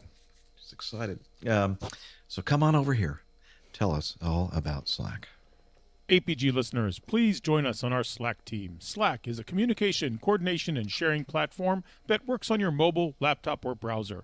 On Slack, we share news and ideas, we suggest episode and plain tales topics, we plan events and meetups. To get into the Slack team, please email me at slack@airlinepilotguy.com. That's SLACK, Sierra Lima Alpha Charlie Kilo @airlinepilotguy.com. Or send me a tweet with your preferred email address to @Hillel, and I'll send you an invitation. That's Hillel, spelled Hotel India 11 Echo 1, and see you in Slack. Thanks a lot, Hillel. Where's the soap? In the soap dish. Actually, it's getting harder and harder to find soap in hotel rooms. Really? They do that shower gel, bath gel stuff. Yeah, which it's I like the do not dispenser on the Yeah. wall, so you can't even that's steal more- it and take it home. More and more of the places that I stay I just have the dispensers built into the shower wall. And They smell good though. Well, they usually do smell good, yeah. All right. And we also want to thank Liz Piper, our producer. Bring yourself in. Come on. You can come on in. Come on. There Water's she all is. right. There she is. Yay, Liz. There she is. Hi, guys. Thank you so much for all the work that you do Good show. behind the Wasn't scenes. sure if I'd find enough stuff, but we almost made it to 3 hours there. It's amazing, isn't You're it? always worried, but I know, but it was only 3 days. Like, holy mackerel. But we I do know. need feedback, everybody. Send some in. We do please. need feedback. And, burning questions, things you just always wanted to ask but Yeah. haven't gotten around to or felt like it was a Yeah. good time. Follow Now's the up on time. something that was said or anything. We'd love to hear from you. And we promise that when we read your feedback on the show, we won't laugh and make fun of you. No, That's we what we don't. do behind the scenes. Yeah. That's part of our show prep. That's part of our show prep. No, just kidding. We don't. No, I'm we do just not. joking. Usually. You're not. Most of the time. Sorry. And with that, we're not sure when we're going to be doing this again next week, but we will. Trust us. We'll be back. And I hope that you will as well. And with that, wishing you clear skies, unlimited visibility, and tailwinds. Talons, Douglas. Cheers, y'all. Bye, everybody. Yay. Plus that record button. Turn it off. All right. Let me find that record button. Record. You sound like you're from the I South. know. I don't know what happened press there. that record button. Record. That I'm record button. Record. Well, you have a good road Yeah, I trip got it. this week Record. there, Jeffrey. Oh yeah, I forgot to Going on a mention road that in the getting to You know were us. you were so upset about I the know. jet bridge incident. I know. Well, let me tell everybody that is still here with us. Do we have Yeah. anybody still with us? 16. Okay. Just our best friends that are Yeah, still here with us. close circle. Yeah, our close circle of friends. I am, hopefully I put enough extra shirts and underwear Oh, in you're my already all bag. packed, so you're just going to leave Yeah, from so the I don't airport? intend to go back to my Nice. apartment. I intend to leave from the parking lot of the airport, and because it's on the south side, and Yeah. I'm heading south in my car to Tampa. How long a They have drive is that? It's about a 8 little over hours? seven and a half, Okay, 8 hours, pretty something like long. that. Yeah, it's not bad. Gonna go to it's a big Tampa RV show. Oh, that's It's right. like one of the yeah, biggest. you talked about this last time. Mm-hmm. Did I? Yeah, I think did. so. Yeah. you On the did. show too? Yeah. I think so. After. I don't think I mentioned it on the Maybe show. afterwards. Oh, maybe again. after. Yeah, I think I talked to you guys after we turned the whole broadcast off. But yeah, anyway, they have the leisure travel vans company that I'm buying my van from has, I think, the Unity models with all 6 floor plans, including the one that I've ordered. In fact, the one that they have down there at the show, or going to have at the show, is like pretty much identical to just the color, one I've right? ordered. Just the exterior Well, color. I hate to tell you, Liz, but I asked them to switch it to the. Oh, you did? Okay, no, the shadow. that's fine. So basically, you don't the have one to have that's the down same there, taste as I do. Yeah, the one that is down It's there wrong, but... is it's wrong. It's identical. I know, because she always the interior, she doesn't like the things that I've chosen either, but the wood tones and that kind of thing. But anyway, it's absolutely exactly the van that I've ordered, and except more expensive. Yeah, which I don't get at all. Yeah, he said, "Hey, they made this specifically for the show, but if you want to take it, take this particular van, take it off our hands for an take extra. it off our, not his. I don't think it belongs to his. No, I know. RV dealership. I don't know who owns LTV? it. But, maybe LTV does. I don't know. But he said for just $20,000 more, just the low price. You could, the van that everybody, like hundreds or thousands of people, are going to be going through and touching everything and breaking things, probably dirty mitts on it. No. Yeah, you can have it for $20,000 in addition to how much you're already going to be So paying. is Dean, the LTV spokesman, going to be there? No, Dean is not going to be there. I just saw something. 2 other people, 2 names I didn't recognize. Dean is not going to be. If you watch any of their videos, Dean is this guy that is just. He's great. Love him. He does all the videos, and I was hoping that he would be there, but he's not. But anyway, so I'm going to go down there and check it out and see if the motorhome that I've ordered is really what I want. Really not much I can do about it. Hope so. Now, to cancel. Well, I guess I could walk away from the deal. Yeah, but they'll be in such demand. Those things aren't going to go down in value very much. You lose your deposit, probably. Yeah. Yeah, I mean, I only put down $5,000. I mean, I say only. That's a lot of money, but I mean, in the scheme of things, I'm probably still going to owe. I think it's a pretty nice looking unit there. Yeah. Wrong color, but. Yeah, shut up.